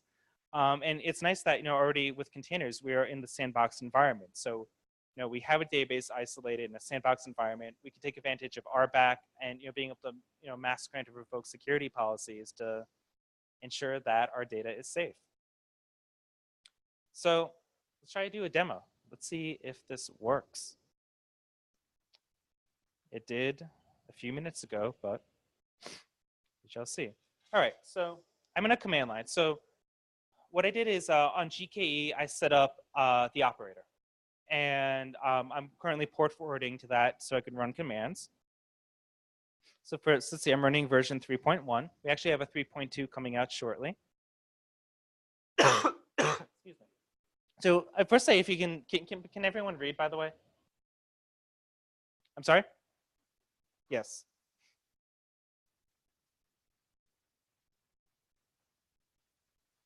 How about that? Cool. There you go. Okay. So here's some of the commands that are available. As you see, some of them sound very logical. We can create databases. We can delete clusters. We can do manual failover. We also support automated failover as well. You can scale up. You can test. You can check the status of the cluster. df is a really cool command, which we'll see in a second. You can manage users. You can apply policies with users. You can show detailed information about clusters and PVCs and backups and all those important things that are related to your data. You can explicitly say, hey, make a backup. And of course, you can restore as well. So let's check out this current cluster I have set up.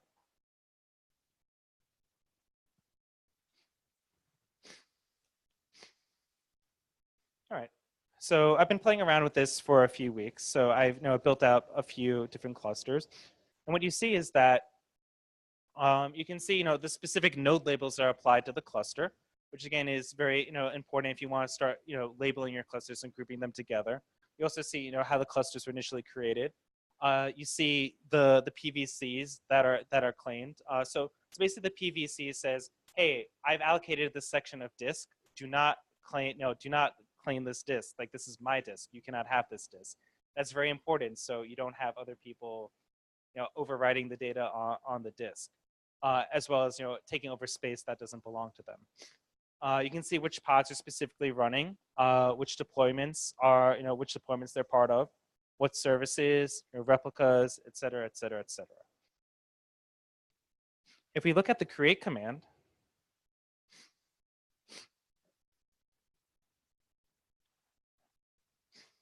we see we can create more, more than just clusters, but we want to look at the create cluster command. So if we look at the create cluster command, there are quite a few options. And this is actually really nice because if you look at the options, for instance, you can choose what version of Postgres I want to run. What labels I want to apply. Do I want to collect metrics against it, using, PG Monitor? Node label. This is which node do I specifically want to deploy this to? Which storage configurations to use? What do I want to use a different storage configuration for my replicas, namely my slower, cheaper disks, or whatever it may be, or storage config for my primary, my fast on-prem array that I bought it specifically for my databases. You can specify as I mentioned the resource configurations, etc. So basically, the reason why I'm going through all this is that I want to show that there's no tricks up my sleeve. Let's create a quick cluster. Let's call it Montreal. Okay, so created it. We're good. Well, it's probably gonna take some time to set up, just a little bit. I'm sorry. Yeah, you can, but you can. But the idea is that the operator is encapsulating a lot of that logic. So it's essentially one level above a kubectl. So as you see, if we check it out, we can see our pod is still pending. Actually, no, just to again to show there's nothing up my sleeve.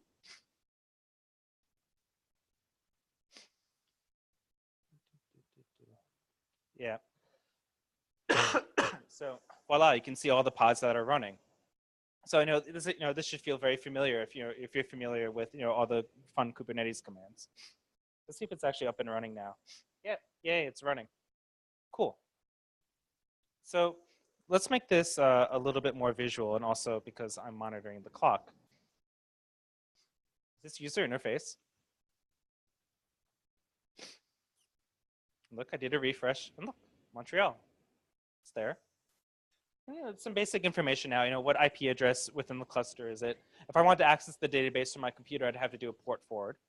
So let's scale it up. Let's add 2 replicas. So the one feature that needs to be built in. So first off, I take full responsibility for the user interface. This is my pet project. So so I haven't built the real-time updating yet, but you can see we're gradually updating it. And again, this is nice. This is another way to visually represent it. So while those are coming up, just to give you a sense of what this is. When you create clusters, this is again a grossly simplified version of what we just saw at the at the command line level, but this doesn't look too unfamiliar from any database as a service. And that's really what the power of this is that you can basically manage your own database as a service. As long as you have your kubelets running, whatever nodes your kubelets are on, that's part of your entire database network. And I can say that we do have customers running thousands of Postgres instances using this operator. They have their own database as a service, and we have them using them for both production database as a service provisioning, as well as for developers. Like allow your developers to self-provision databases. That's it's very liberating.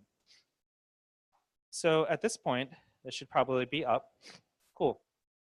And as I mentioned, we can do automated failover, but it's more fun in this case to do a manual failover. So let's take a note of this pod name. It's like OITD blah blah blah blah blah. Okay. I'm gonna click promote. So what's gonna happen? So first, we're gonna wait because it's gonna be running a task. So we're gonna wait a minute. But here's what's going on. For a proper database promotion, first you have to do something called stoneth, which roughly translates to you gotta kill the primary database. Make sure it's dead. Make sure it's not doing anything, because if it's in a bad state, you want it gone. Then you're gonna take your replica and you're gonna say, hey, by the way, like finish catching up on your state, because like as soon as you've replayed the last change to the database, you're up and you're going to be able to accept write connections. Now, the cool thing that the operator adds is it adds a third step. So it brought so see, it's the OITD. It's that it's that database that we brought it up. It got promoted, and it provisioned a new replica, which is really cool. So basically, and often in mission critical settings, you might have ruled that I must always have 3 databases, and here we're able to follow that, and just from one command, and the command is the command line, it's PGO failover, name of the database. Voila, c'est tout. Yeah. So, wait, but wait, there's more. So, anyway, just looking ahead. So like I said, Crunchy's been working with containerized Postgres for 5 years. In fact, it was when cartridges were still a thing. And the nice thing is, containers are no longer new. Orchestration has matured. Kubernetes has matured. You can run gigantic applications, clusters, you name it, in production. And this is definitely a time to evaluate. Can I run databases with Kubernetes? There's definitely still some debates. But the thing is, if you're comfortable running a database in a virtual machine, you should be comfortable running it in a container. I mean, that's really what it comes down to. And of course, because it's a database, you still need expertise to manage them. It's one thing to provision it and have everything set up. Well, great, you solved the system administration problem. Now you need to solve the, your own, individual application problems as well. But the nice thing is that you do have this, flexibility of automation, and the idea is that you can basically be your own database as a service. You don't necessarily need to be bound to one infrastructure. You can deploy this on-prem, off-prem, to any of the public cloud providers. One thing to consider is monitoring. Because you need to monitor your databases, and you need to monitor your containers, and you need to monitor your kube clusters. So what does that all look like, and what's going to be your source of truth to tell you what's going on? But it sounds like there's we're definitely getting all the tools together to be able to do that. So the last thing, the last thing before one bonus is that this technology does give you easy to set up development environments. Let your developers provision their own databases. Don't let them bother you. It also gives you your own production database as a service that is cloud native and cloud agnostic, and the tools to automate the management of thousands of these things. And we also, we want to give a shout out to one of our friends. We're not being, I'll tell you, I'm not being compensated to say this. Our friend Dimitri Fontaine wrote a book called Mastering Postgres and Application Development. It's great. And as I mentioned, I've been using Postgres a very long time. I started reading the first chapter, and I learned things that Postgres did that I didn't know. So it's a really good book. It really helps you understand how to use Postgres in your applications. And he very generously gave y'all a 15% off coupon for Canada Postgres. You guys say the full way now, PostgreSQL, for that one. Thank you. So thanks, Jonathan. Really interesting talk. Actually, yesterday we were in Quebec, and it was the only talk, and we were till 9 o'clock. He was keep talking. So I was like, can you please make it shorter? So, but at the same time, we had a lot of questions yesterday, and Jonathan had sometimes, hard time. And I think he brought over his team today. And if you guys want to introduce yourself quickly. I'm Dave Kramer. I've been with Crunchy for about a year now. I've been in the Postgres community for about 20 years.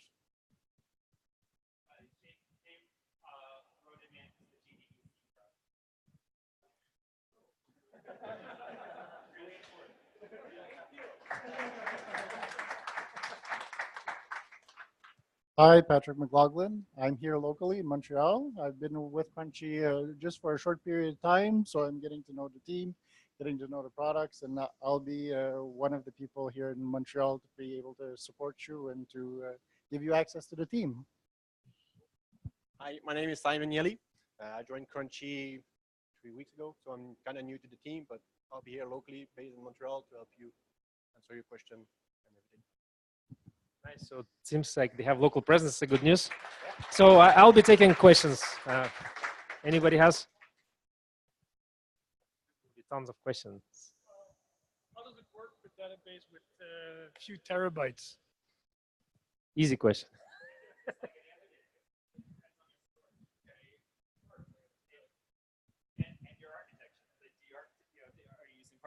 Are you using, partitioning, or, have you designed it well? Is it, is it terabytes of JSON data, or did you actually normalize it, out into the appropriate tables? So yeah, but it works just like any other database. Maybe your question was towards Kubernetes storage, which is, we know Kubernetes storage. Yeah. Was the question towards more Kubernetes storage or towards? Yeah, well, so basically Crunch is an operator. They would gonna create, in the Kubernetes cluster, you'll have your storage class, and you're gonna consume it as underlying storage. So ideally for databases, you need requirements, specific requirements, or maybe you have some. You do have specific requirements for a database, right? You need fast storage. So if you have, you have to provide it with terabytes of storage that are fast. Otherwise, it won't work that well. Period. So I think in that case, maybe support of block storage in Kubernetes would be really cool. Yeah, next. Hello, thanks for your talk. Just to make sure that I understood quickly, so you said, so you were using PGO. PGO was a command line tool that was connecting to the operator, right? That was deployed on Kubernetes, and then you were showing your UI that was the equivalent of PGO that was interacting with the API from the operator. What you didn't show though, and I'm curious about, is that how did you deploy the operator into Kubernetes? Did you use regular YAML deployment, or are you using Helm or whatever? I mean.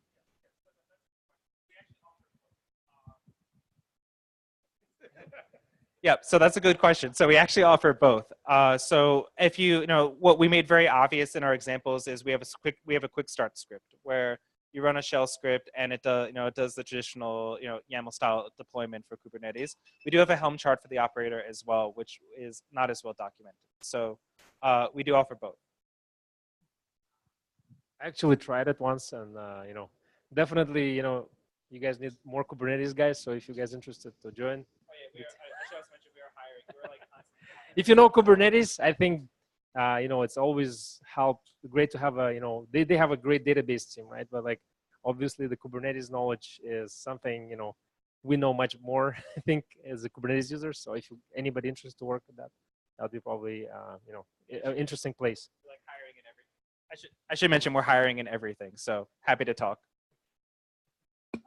Any other?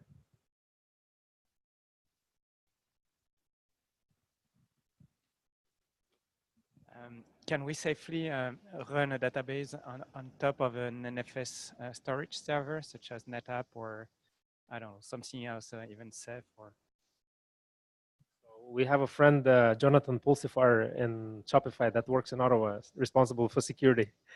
He might be a good guy to answer it, but yes, and specifically, I won't name names, but we do work with a large storage provider, and we do that exact kind of deployment with the operator.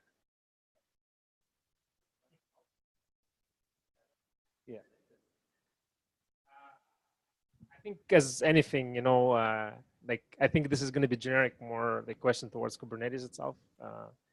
Like, would you be, there's certain limitation with the NFS storage you might have, like from the security standpoint.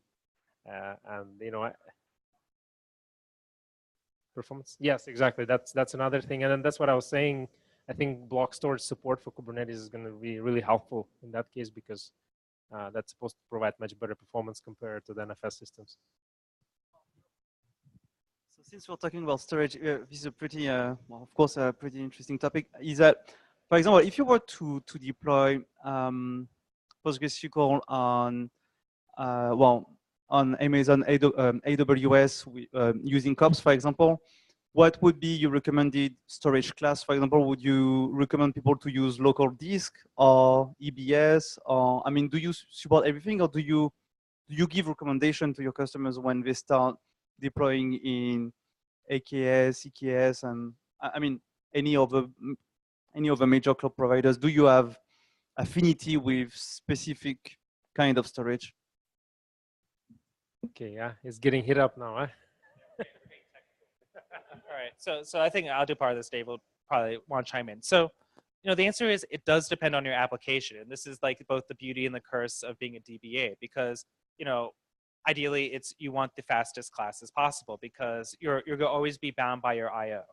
But you might not always need the fastest classes possible because that's really expensive. So you need to analyze what is my application doing, who's using it, how critical it is to my infrastructure, and what speed do I actually need.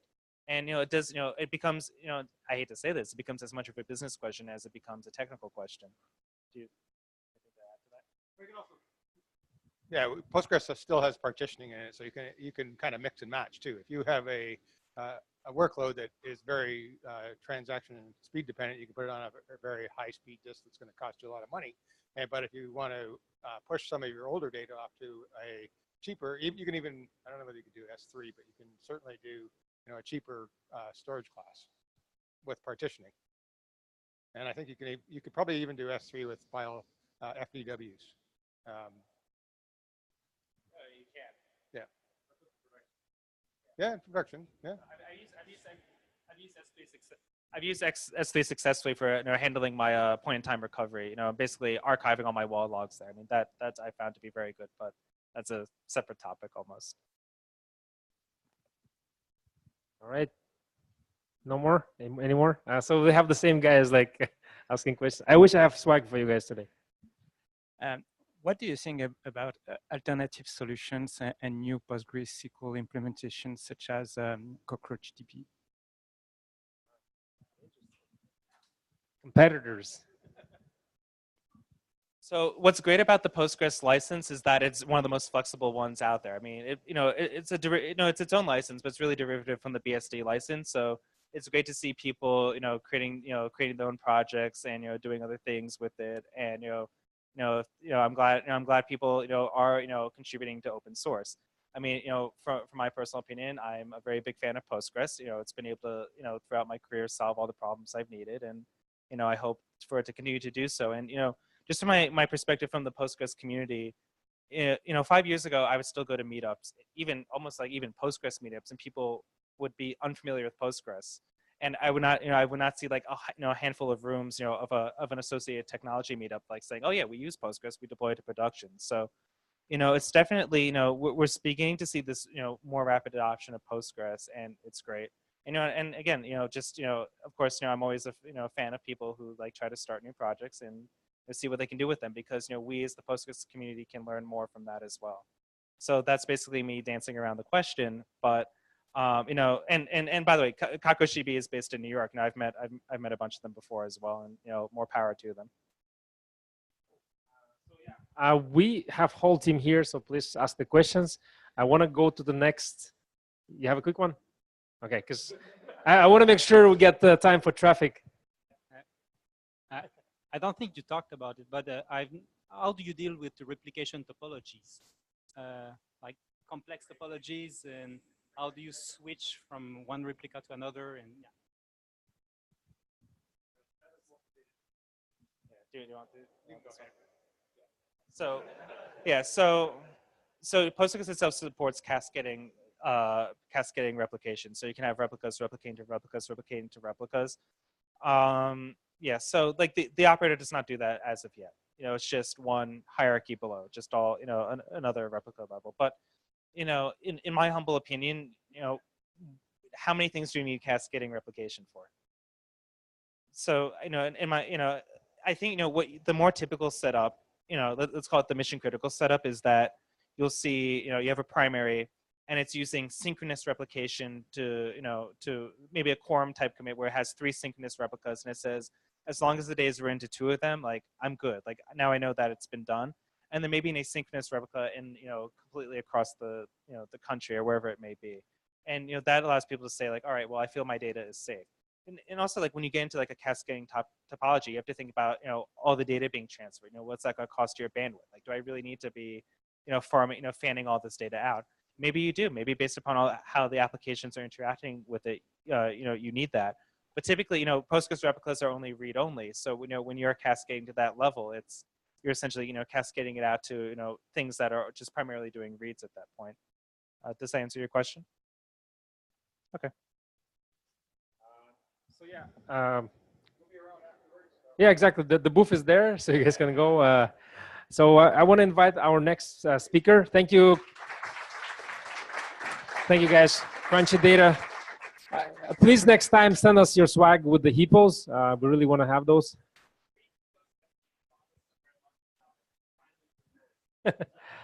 Okay. Yes, I have. Guys, make sure to consume some cupcakes before leave or before, you know.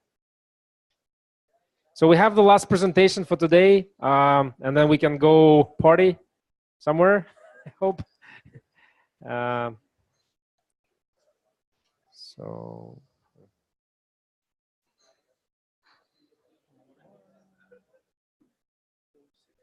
No. This one. EY.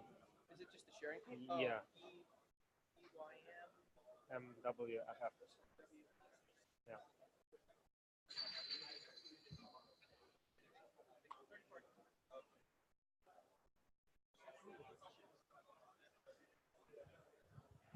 All right.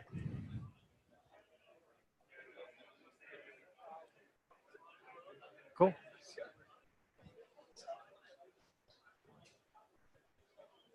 Yeah, I will give 1 more minute just people to get the refreshers.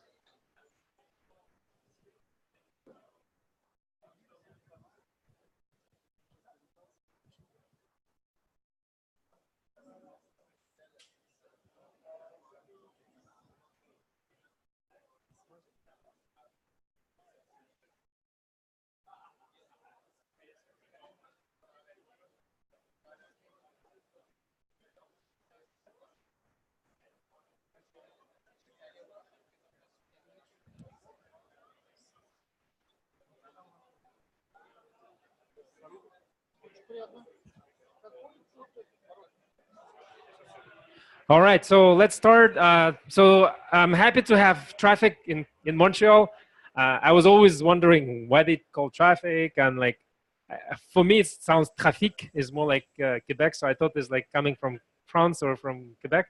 But yeah, like I was hunting them at every conference, and finally at last KubeCon in Copenhagen, you know, I met Daniel, and he said, "Yeah, I'm from Canada. Like I can come over."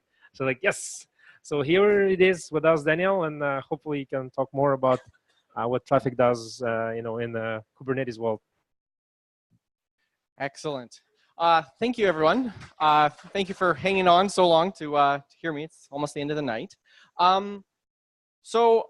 Just a show of hands, has anybody heard of Traefik or uses Traefik? See, that's exactly what I want to see. Just like everybody else that's presented before me, this presentation is available online. I'm streaming it online right now, so it's there. That's the link. So, a little bit about me. Why should you listen to me? Why am I up here talking? I am a core maintainer, core developer, and the Kubernetes subject matter expert at Containus. So anytime you have an issue with Kubernetes, whenever you file a pull request, whenever you file an issue, whenever you go to the support Slack channel and ask an interesting question, I'm probably the one that's going to end up looking at it. Yes, this is me in a lip syncing battle. So a little bit about Containus. Containus is actually a company out of Lyon. It's not Canadian, it's French. And they are the company that backs the Traefik project. The Traefik project itself is open source. You can download it, you can use it. We also provide commercial support and all that sort of stuff. Unlike a lot of other companies, 90% of our team are actually developers and technical experts. So we don't have a lot of extra. So when you're talking to one of us, you're talking to somebody who probably knows what they're talking about. A little bit about Traefik. Traefik's a cloud native edge router. It is a reverse proxy. It has native ingress controller functionality built into it. And one of the biggest features that people like to see, and probably a bunch of you already use is the native Let's Encrypt integration. Who here uses Let's Encrypt? Good. Let's Encrypt is awesome. So when I was asked to come out to talk today, we usually, Containers, we have sort of like an introduction to ingress controllers and that sort of thing. But I was told that you guys already had an ingress talk just recently. So I was asked to give a little bit more of something a little bit more challenging, a little bit more technical. So before we continue, I have a little bit of a rundown because there's a couple things that before we continue you're going to need to know, and we want to make sure that everyone's clear about. Everybody knows about deployments, services, pods. Deployments deploy pods. Services are a way of accessing pods. You never access a pod directly. Some other ingress basics, such as traffic flow. When you are dealing with a service, you access the service, and the service forwards traffic onto the pod. Correct? That's pretty much how it works. When you're dealing with an ingress controller, it functions the same way. When you have traffic coming into the ingress controller doesn't access the service. The ingress controller accesses the pod directly on your behalf. Bypassing the service layer has a couple of key advantages. Number one, services abstract pods, whereas ingress controllers need data and need to know what pods are running. The other thing about it is that it lets us do things like health checking. Health checking a service, kind of useless when you think about it. We need to be able to send traffic to specific pods. Also allows us to handle things like sticky sessions if you're dealing with legacy applications or Java. So some other things that I'm going to go under the assumption on is that you guys are familiar with kubectl and tooling. Being able to connect, being able to deploy YAML files, those sort of things. I won't go too much into that because there's much cooler things to talk about. This demonstration, just like the presentation is online, all of the code for all of the scripts, all of the images, all of the Docker files, everything that you see on this presentation is open source, is available at this link. Again, nothing here is closed source. Oops, let me just make sure I didn't miss anything. Okay, so end-to-end encryption. Who here has to deal with end-to-end encryption? Because you basically not going to talk about ingress anymore. Is that the case? Oh, really? Okay, so it's not going to be directly. But in terms of Kubernetes ingress, is it going to be still? Okay, cool. So I was thinking he's not going to be talking about ingress and want to ask questions because we had a lot of them.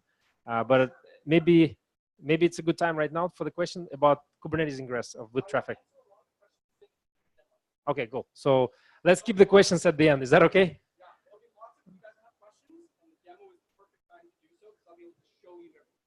Okay, cool. Thanks. No worries. Does anybody have any questions about the basics that we discussed? Okay, good. Then we can move forward. End-to-end encryption. What this means is from the client to the container, TLS the whole way. Who here in production runs end-to-end encryption? Brave man. Brave man. All right. And these two gentlemen will probably echo the sentiment that it's not easy. It's not easy. The next question I was going to have is, who uses TLS or SSL in development? Good, more people. That's good. That's good. There's a couple reasons. Why you would need to do this. One of them is PCI DSS. If you want to take money, you have to have encryption. That's the law. HIPAA compliance is not as big a deal in Canada as it is in other locations. But again, if you're working with companies that operate in other jurisdictions, you may need it. SSAE compliance for managing and auditing may require encryption. And one that's growing is gRPC functionality. Yes, you can use H2C and non-encrypted, but that raises the question, why are you not encrypting? Encrypting from end to end has a couple of issues. The biggest obviously being certificate generation. Kubernetes is a very dynamic environment, right? Nothing stays the way it is for long. Second one is file storage.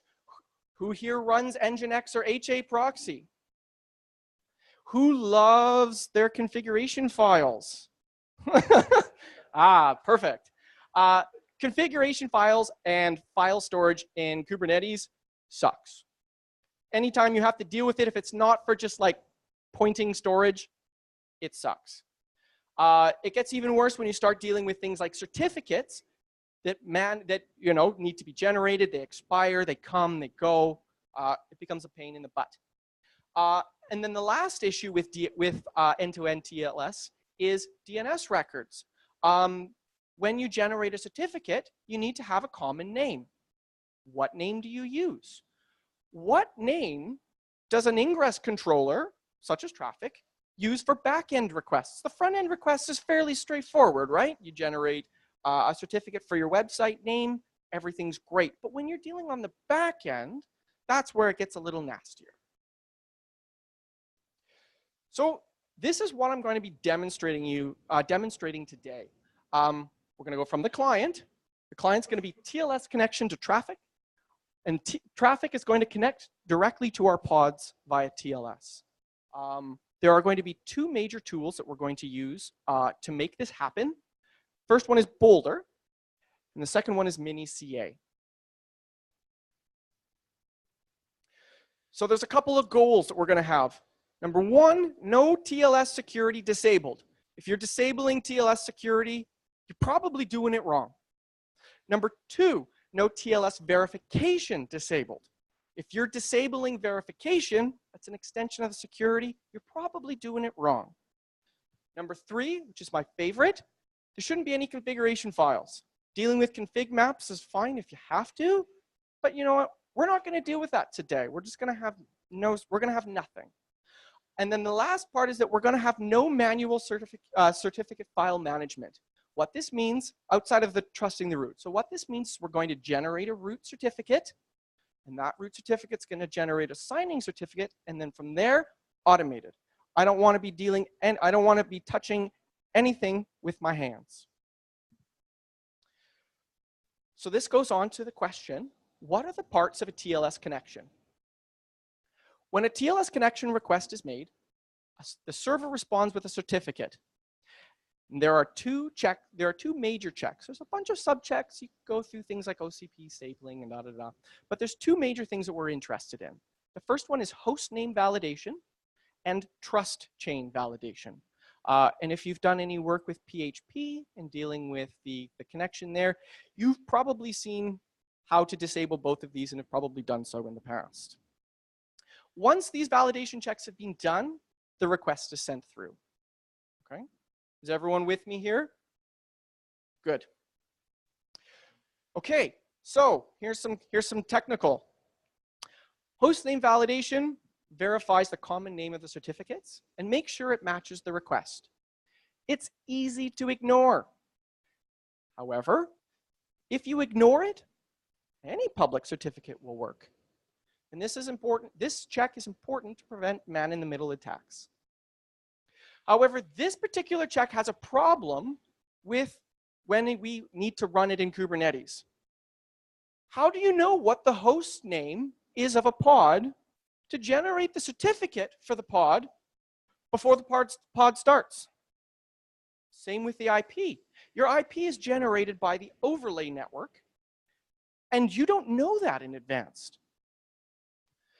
The reason this is important is that when you have an ingress controller that proxies a backend request, right, the backend request doesn't have the same host name as the initial request that came in. If you have a request for example.com, the backend request doesn't have that.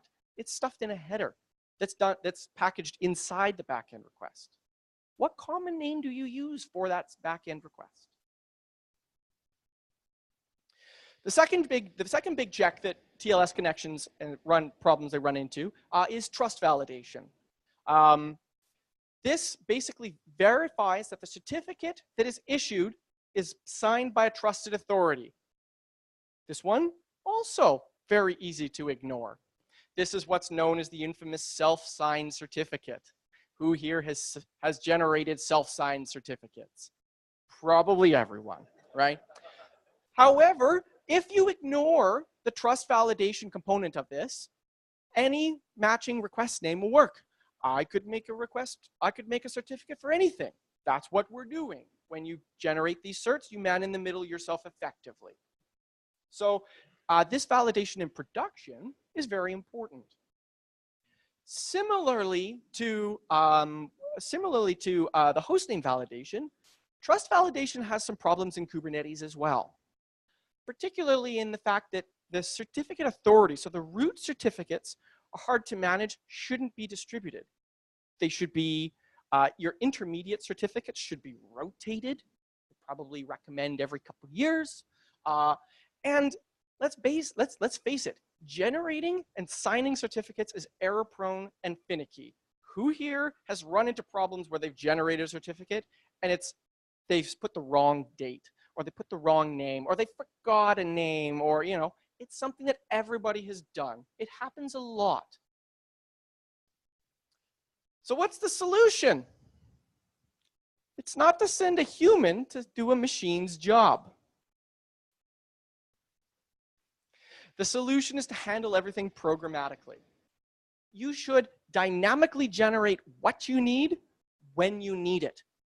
You should have a root certificate authority. It should be generated, and it should be stored for safekeeping. You can do what you want with it. You can put it in 1Password, or you can put it on a sticky note in your office. I don't know, don't care. But it should have one job, and its one job should be signing intermediates. That's it. And the intermediates are what handle all the day-to-day signing.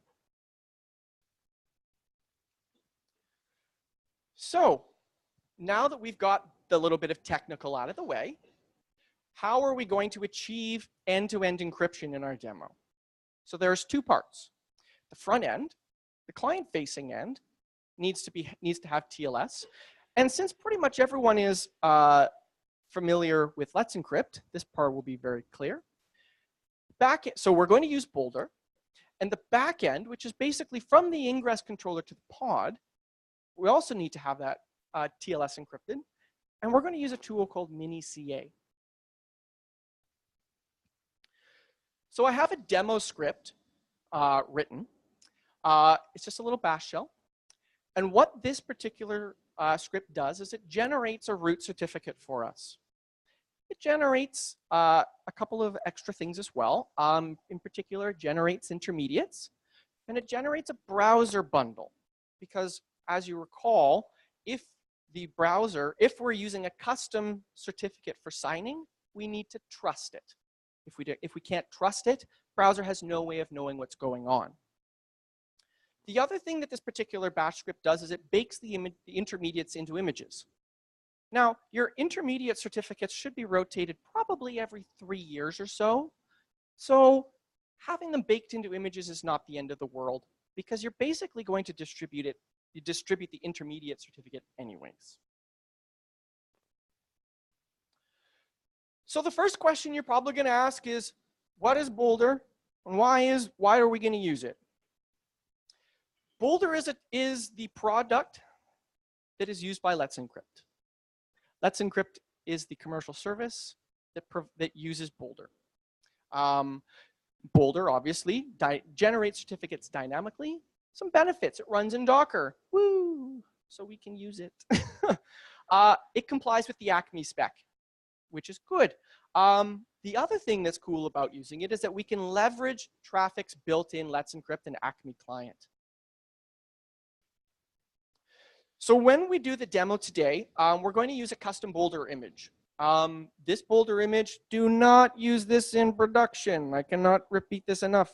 Don't use this in production. This Boulder image is being modified specifically. You can see the change and you can see the code that's being committed in this particular repo. Basically what we're doing is we're remapping duplicate services. Boulder has failover and redundant services in its image. And so what we're doing is we're just changing some port mapping. The other thing that this particular image we're going to do is we're going to bake in our root, and we're going to bake in our intermediate certificates.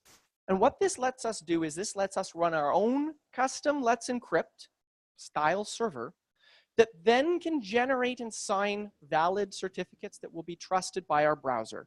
And none of this has to be done by hand, and it will be glorious.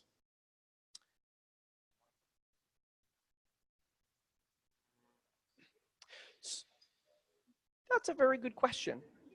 The question that was asked is why don't we have a config map or another style of configuration management to handle baking it or to handle that? You absolutely can. There's no issues with it.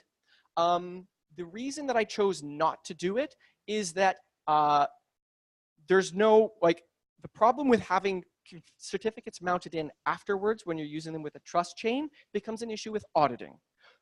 Who generated that config map? Right? How long is that config map being active?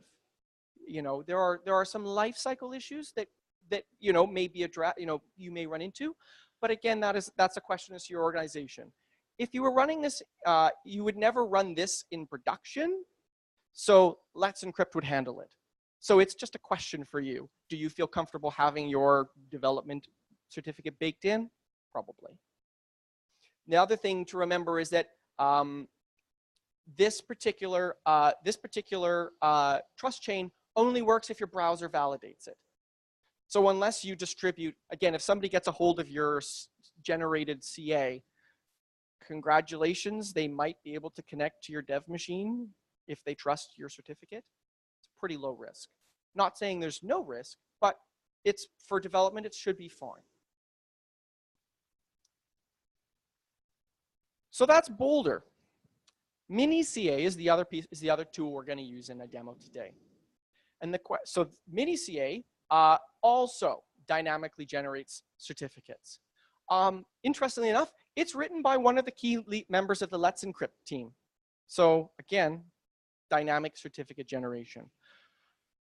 What we can do with this is we can use our intermediate, the same intermediate that we used on the front end, to sign and generate back-end certificates. It also runs in Docker. And one of the cool things that we can do is we can run this image in our pod after the API and hostname have been assigned by the Kubernetes API. So keep that in mind. This particular image in our demo, we're going to run as an init container. Is everyone familiar with what an init container is? Good. Is anybody unclear? Because if they're unclear, this is going to make no sense. Okay. Init containers are containers that are spawned before, as the pod is being created, before your main container chain or your main containers are started. They are started in order, and they must run to completion. If they don't run to completion, the pod does not start. But the cool thing about init containers is that by the time init containers are run, the Kubernetes API has already generated a host name and an IP address. So we have something to work with. So our container in this particular demo stores the issued certificate in a volume. It generates the certificate, stores it in a volume, and that volume is then mounted into our pod. And I'll show you, it is the simplest piece of code ever. There are some benefits to this. Number one, it's usable by anything. It just creates SSL.cert. You can name it whatever you want. You can use it by whatever you want. The other cool thing about it is that the signing keys, the intermediary signing keys, are not available once the init container is gone. It's signed, dropped in a mailbox, done. So if you're worried about auditing or security, this is a pretty good step. The other cool thing that's interesting about this particular tool is that it generates IP SANs. Has anybody run into problems with IP SANs in the past? Does anybody not know what an IP SAN is? Okay, cool, good. IP SANs are the answer to the first problem that we had. How do we generate a certificate when we don't know the host name or the IP of the backend request? When you generate a certificate, you give it a DNS name. And so example.com would be a common name. And you give it alternate names that would be your www or, bacon, or any other cool host that you come up with. However, the DNS spec, the TLS spec allows for a different kind of alternate name, and that's an IP SAN. And what that means is that you can put an IP address into your subject name, into your alternate name, and that certificate will be valid for an IP address as opposed to a DNS name. Now, IP SANs are not allowed out on the public infrastructure, so you can't have GoDaddy issue a certificate for localhost. It's not going to happen. But when we're dealing with back-end communication, IP SANs are the key. When your ingress controller connects to your pod, it uses an IP address. And that IP address is what we're going to capture. And it allows us to have a back-end encrypted connection to an IP. Is everyone with me? Excellent. Good, good, good. So here's the glue. Traefik is the glue. Traefik binds these components together and allows us to do what we want to do. We add our intermediate to the trust store in the Traefik image because Traefik needs to be able to trust both connections in and out. And this goes back to the question asked by our colleague here. We bake it in so we don't have to manage files. Managing files sucks. If you have a file that you store, then you have to worry about backing it up, life cycle, where does it go, who has it, who has access to it, da, da, da, da. However, if that is how you decide to do it, Traefik does have an option to have root CAs added via CLI, so you can specify a custom file if you wanted. So in our demo, Traefik's going to connect to Boulder and use the generated front-end certs, and Traefik will be able to connect directly to our back-end pod IPs, all using the trust chain that we've established. So our benefits: no certificate files, no keys floating around, no keys, no configuration files. Don't have any configuration files, don't need them. The mini CA init container can be used on any application. You can use it today. And because of these things, it's unlimited in theory. It can scale out as much as you want. So I'm going to show you our demo. So a bash script, hits you for 1,000, you die. It's a pretty straightforward bash script. Basically, all it does is a whole bunch of OpenSSL key and certificate generation. Here, it copies a bunch of intermediates to a specific intermediate folder. And then we have Docker build, Docker build, and then kubectl create. That's it. That's the magic. Question? For sure.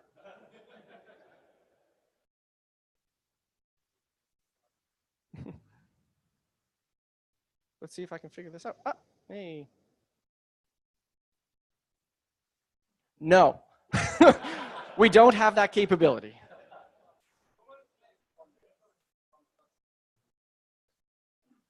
Okay, we do have that capability. I've just never zoomed.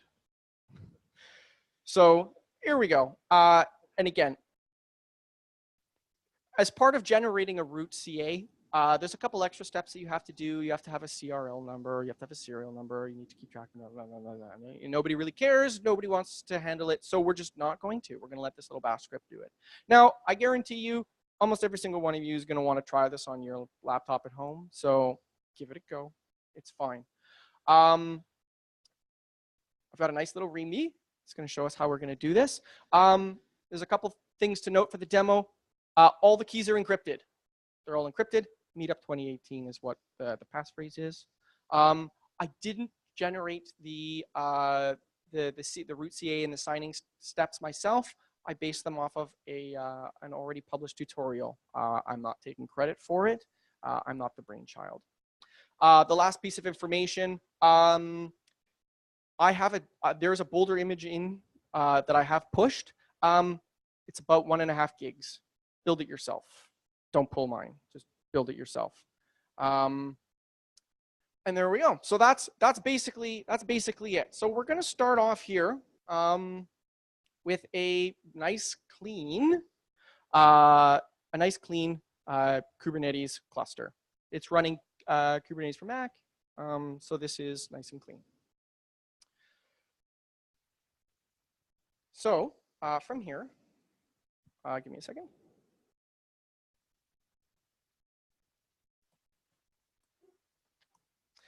All right, so here we go. So this is here's our magic shell. Yes. Yes, we do have the capability. All right, here we go. Bootstrap. That's the magic. So when we do this, it's going to create directories, it's going to create CA keys, and we're going to do the code compiling dance because that's awesome. Creating CA keys, they're 4096-bit, so it takes a minute. Aha, intermediates, creating more keys, creating more keys, creating more keys. Hey, okay, now we're building some images, stuff is happening. Boom, you're done. You have deployed end-to-end encryption with Traefik. Woo! That was a lot of fun. Okay, but before I can show you what's happening, there's a couple other steps we're going to have to do.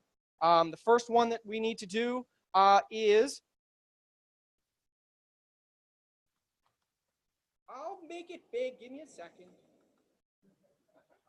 So you have to, for development, we need an actual DNS resolution here. So we're going to use Traefik rocks, and we're going to use Traefik 2 rocks. They just point to localhost. The other thing that we're going to need to, so that's the next thing we need to do. The last step that we need is we need to trust our certificate that we've generated. In a Mac, it's using keychain access. In Windows, you can go through the certificate manager. I don't know how to do that. I've been blessed. When the Bootstrap script runs, it has a browser folder, and there's a beautiful little intermediate certificate here. And we're going to import it. And there it is. There's my Tomcej intermediate. And what we need to do is we need to trust this certificate to do some stuff. So we're going to allow it SSL and 509 basic. And I need to enter a good old password. All right, that's it. That was our major step. Do you think that your developers, if you are a developer, do you think you could do that? And if you're operations, do you think you could tell your developers to do that? Well, then God help you. Then I guess you're going to have to use some group policy or something and deploy it, assert out. So what have we done? What have we done? Right now here I'm doing a watch on Traefik. Watch on our kubectl. On our kubectl get pods. We have three components that we've deployed. We've deployed Boulder, we've deployed Traefik, and we've deployed an application. Boulder runs here. Traefik runs here as an ingress controller. And then we have an application, a Who Am I application that we've deployed as well. All the code is here. So here's our little Boulder code. Here's our Traefik code for how to, that we just deployed. And here's our little who am I code. What I want to show you is our who am I deployment here has our little mini CA image, and it's right here. We generate the certificates based off of my pod IP, and we run it. And so this generates the certificates for our backend pod. And when we run our application, we just say use those certificates. This is our ingress. This is what our end user is going to deploy. We have two of them here. We have who am I, which listens on Traefik rocks. And we have another one here that listens on Traefik 2 rocks. So notice here, our developer who is generating an application that wants to listen on Traefik 2 rocks only listens on HTTPS. And he doesn't know anything about certificates. He doesn't know anything about how we want to handle all of this TLS. It's just handled. Okay, is everyone with me? Again, notice that our backend service only has TLS, and our front-end service has a lot more, but we're only going to be dealing with TLS. So here we go. We're going to see if my demo actually worked. Much crossing of fingers. No guts, no glory. Here we go. Hey, there we go. Okay, so before we clap, this is our dashboard. So what we've done here, this is not TLS, this is our dashboard. What we want to see is we want to see what's happening. We can see that our ingress created 2 front ends and 2 back ends. Note that in Traefik, front ends are routing rules and back ends are our load balancing pools to back end servers. So you're going to notice very quickly that there's our Traefik rocks and our Traefik 2 rocks. So those are our ingresses that we've created. Our back ends here, similarly named, Traefik rocks and Traefik 2 rocks. And you'll notice that we have pods that are connected. And you'll notice that they have HTTPS. You'll also remember that we didn't really specify anything fancy. We have no configuration file. We have nothing but a service and a pod that's running on 443. So this bodes well, because it should mean that the second half of my demo works. And this is where we're going to access our application. Hey, there we go. That's what we wanted to see today. We wanted to see that. So that was it. So me, one-handed up here, was able to deploy an entire end-to-end encryption scheme without having to handle a single certificate, a single key certificate pair, no configuration files, nothing. And before we go any further, I do want to show you one more thing, because this is the next question people have. But does it scale? But does it scale? Because if you remember, if you were dealing with a service on a backend and you have like a backend certificate, example.com, you can't scale that because you can't have 2 pods running the same certificate. It just won't work. So what we're going to do here is we're going to scale that to 10. 10 sounds good.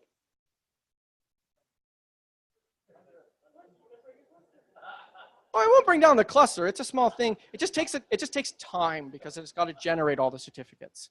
So here we go. So we've generated some stuff. You'll see init container here. It's waiting to generate the certificates. It's generating them. Boop, there we go. There's another pod. The certificates are done. Certificates are done. Oh, look at that. Just deployed 10 more certificates. Cool. So then the next question people have is, well, does it automatically update? Yes, it does. And to prove that there's no shenanigans going on here, if I refresh this, you'll notice that the pod IP and the pod name change every time I refresh. We've got 146, 147, 145. So it's actually doing what it says it's supposed to do. And similarly, we can also go to Traefik2.rocks. Same thing. Brand new certificate, generated on the fly, end-to-end encryption, fully scalable. Okay? You too can do this. You too can do this. So the question that we always have to ask is, what we saw today was pretty cool for dev. It works really well for dev. You all should be using this or something similar. Don't use this exactly, but you make it work for you. But the question people ask is, how do we make this production ready? And the good news, it pretty much already is. Let's Encrypt already works for front-end certificate generation in production. It works fairly well, except for when it doesn't. Let's Encrypt went down about a week ago. I don't know if any of you felt that, but some of us did. The other thing is that using mini CA for internal certificate generation is production ready. The code is open source. It's a simple little Go binary. You can run it, you can modify it, you can do whatever you want. Long story short is, it's actually pretty stable.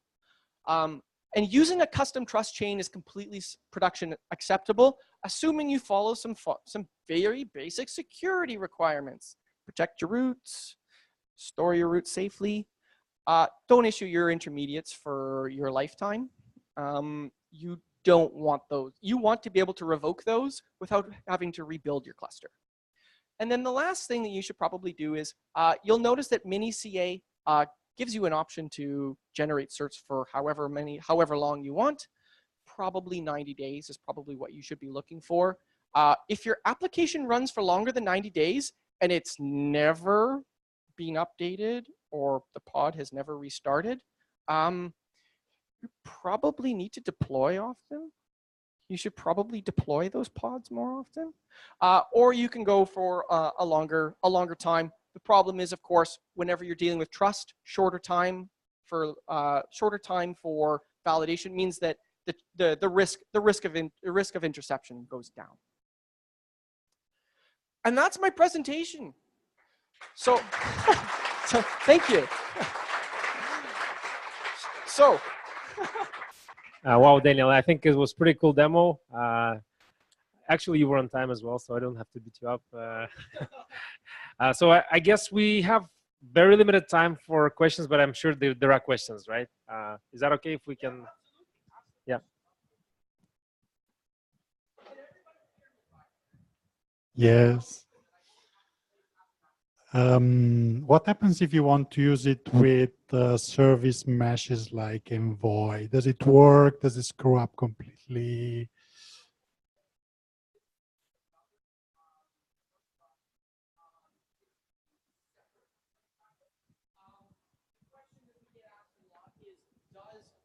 Traefik integrate into Istio is probably where you're going with that question. Is that where you're going with the question? Kinda. The answer is no. We don't integrate with Istio. The reason for that is that Istio sort of went its own way. The ingress spec for Kubernetes has some drawbacks. One of the biggest drawbacks that people probably come up with is header-based routing. Who here either does or would love to route based on header values?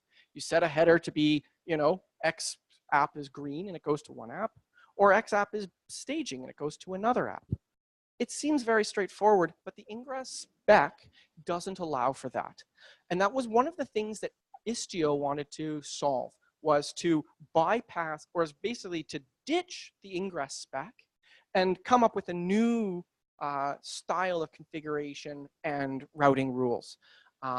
And in doing so, they generated 50 new custom resource definitions any one of them will blow up. So no, we don't do a plugin. We try very hard to stick to the ingress spec that has been dictated by the Kubernetes community. The reason for this is that if you have an application that you deploy using Helm, or you have your provider gives you a specific application, we want you to be able to try out that ingress using Traefik, as opposed to something like HA proxy or Nginx, and most likely achieve the same result. If you can achieve the same result and we have interoperability, then you're able to decide which product you want to use. Does that make sense? Okay, cool. We have another question here. Yeah, so you copied all those private key there, but I noticed that Boulder had some HSM support. So that sounds good for production, but now the question is for mini CA. How does mini CA does the kind of CSR dance with Boulder? Is it out of band? Okay.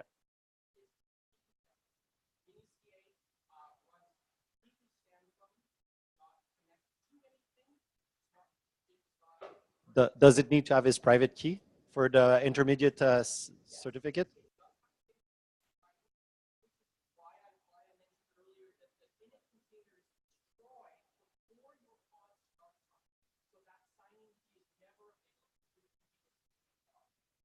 Got it.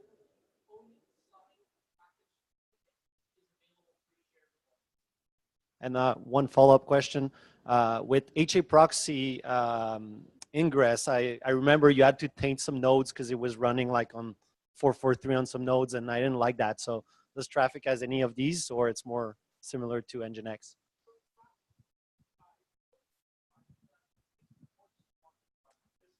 no requirement for what you run it on. There are some requirements put forth by your cloud provider. Also, as we've discovered, some CNI networking plugins, Weave in particular, we've had some issues with. But there's nothing saying you can't run Traefik. You can't run Traefik on any port. Service translation works perfectly. The biggest one that people run into is try and run privileged ports. So anything under 1024, so port 80, port 443, those sort of ports. Those are not allowed on all providers, which is why they use a load balancer service or node port or other ports that allow you to use a non-privileged range to be able to access them. So there shouldn't be any problems. Again, if you're running on-prem, you can do what you want. You're the master of your domain. But if you're running on a public cloud, you're most likely going to have to do a 443 to some cool giant port number and then back to 443. But it's irrelevant at that point because it's just intermediary. Any other questions? Oh, we got one up at the front here.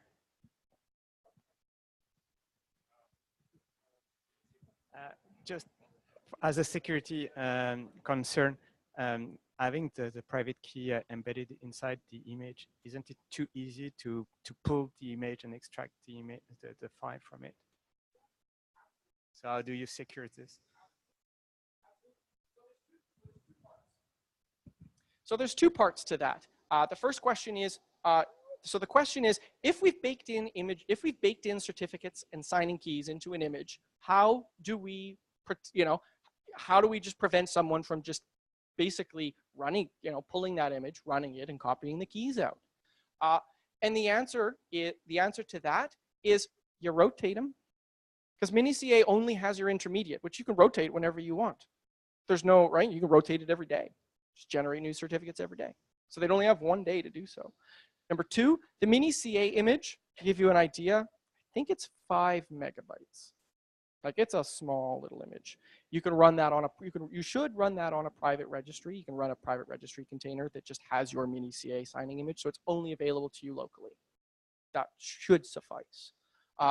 The other thing about it is that particular trust chain would only exist between Traefik and your pods. So if somebody, right, you could use a network policy to restrict access specifically one, between those two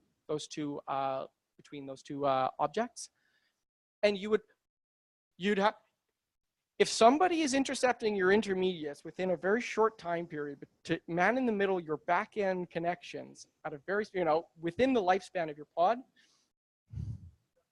you got bigger problems. Exactly. They're right, because you'll never stop everybody, right? And again, none of these, right? The answers to these sort of security questions are, following best practices. And there's nothing fancy. I didn't show you guys anything really fancy here. We saw some init containers.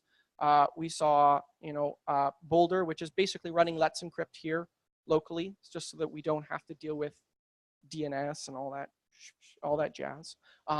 But again, you can follow your best practices, and you can do whatever you want. If you don't want your signing keys, you can mount your config maps into your mini CA init container, so that your mini CA image won't have them, right? You could do that, and it would achieve the same goal.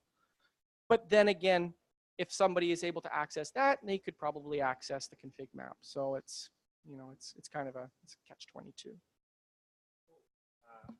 Any questions? Because we're kind of running out of the time. If you want to continue the discussion, we might go just downstairs, have some beers at the bar, because I think we're out of drinks.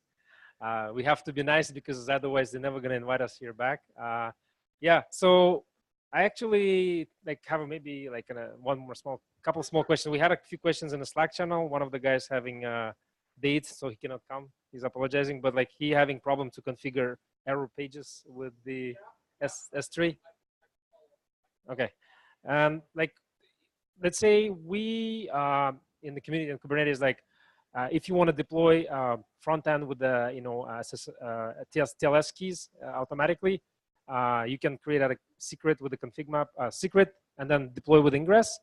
Another solution is something called Cert Manager from Jetstack. Is it something works with the Traefik?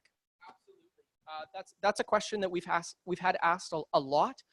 Does Traefik work with Cert Manager for dynamic certificate management? And the answer is yes. Certificate Manager stores TLS certs in secrets, and you can mount those secrets in your TLS section of your ingress spec. That's fully supported as of 1.6, so you should probably be using 1.6 and up anyways. So that is fully supported. The other one that's the partner to that question is external DNS, where you generate an ingress, like Traefik Rocks, in Amazon, and you want it to actually connect to Route 53 and generate a DNS record and all that sort of stuff. And the answer is for Traefik 1.7. I think it's 1.7. Don't quote me on that. It might even be 1.6, but it does have that ability by setting the proper status on ingresses, so it will work properly with external DNS. Thanks, Daniel. I don't have any more questions, but if you guys have, let's take it outside of the meetup right now, because we have to really stop. We want to be nice, and for sure I want to enjoy your evening. Thank you very much. Thanks, Daniel. Amazing talk. Really enjoyed. So we'll see you guys at the last meetup of the year, maybe somewhere in November, December. If you want to submit a talk, please do so. We're going to provide you a form. We're going to share all the slides in the Slack channel. So thanks for coming. Happy Kubernetes birthday. And yeah, hope to see you soon, guys. Thank you. You really know your shit. I've actually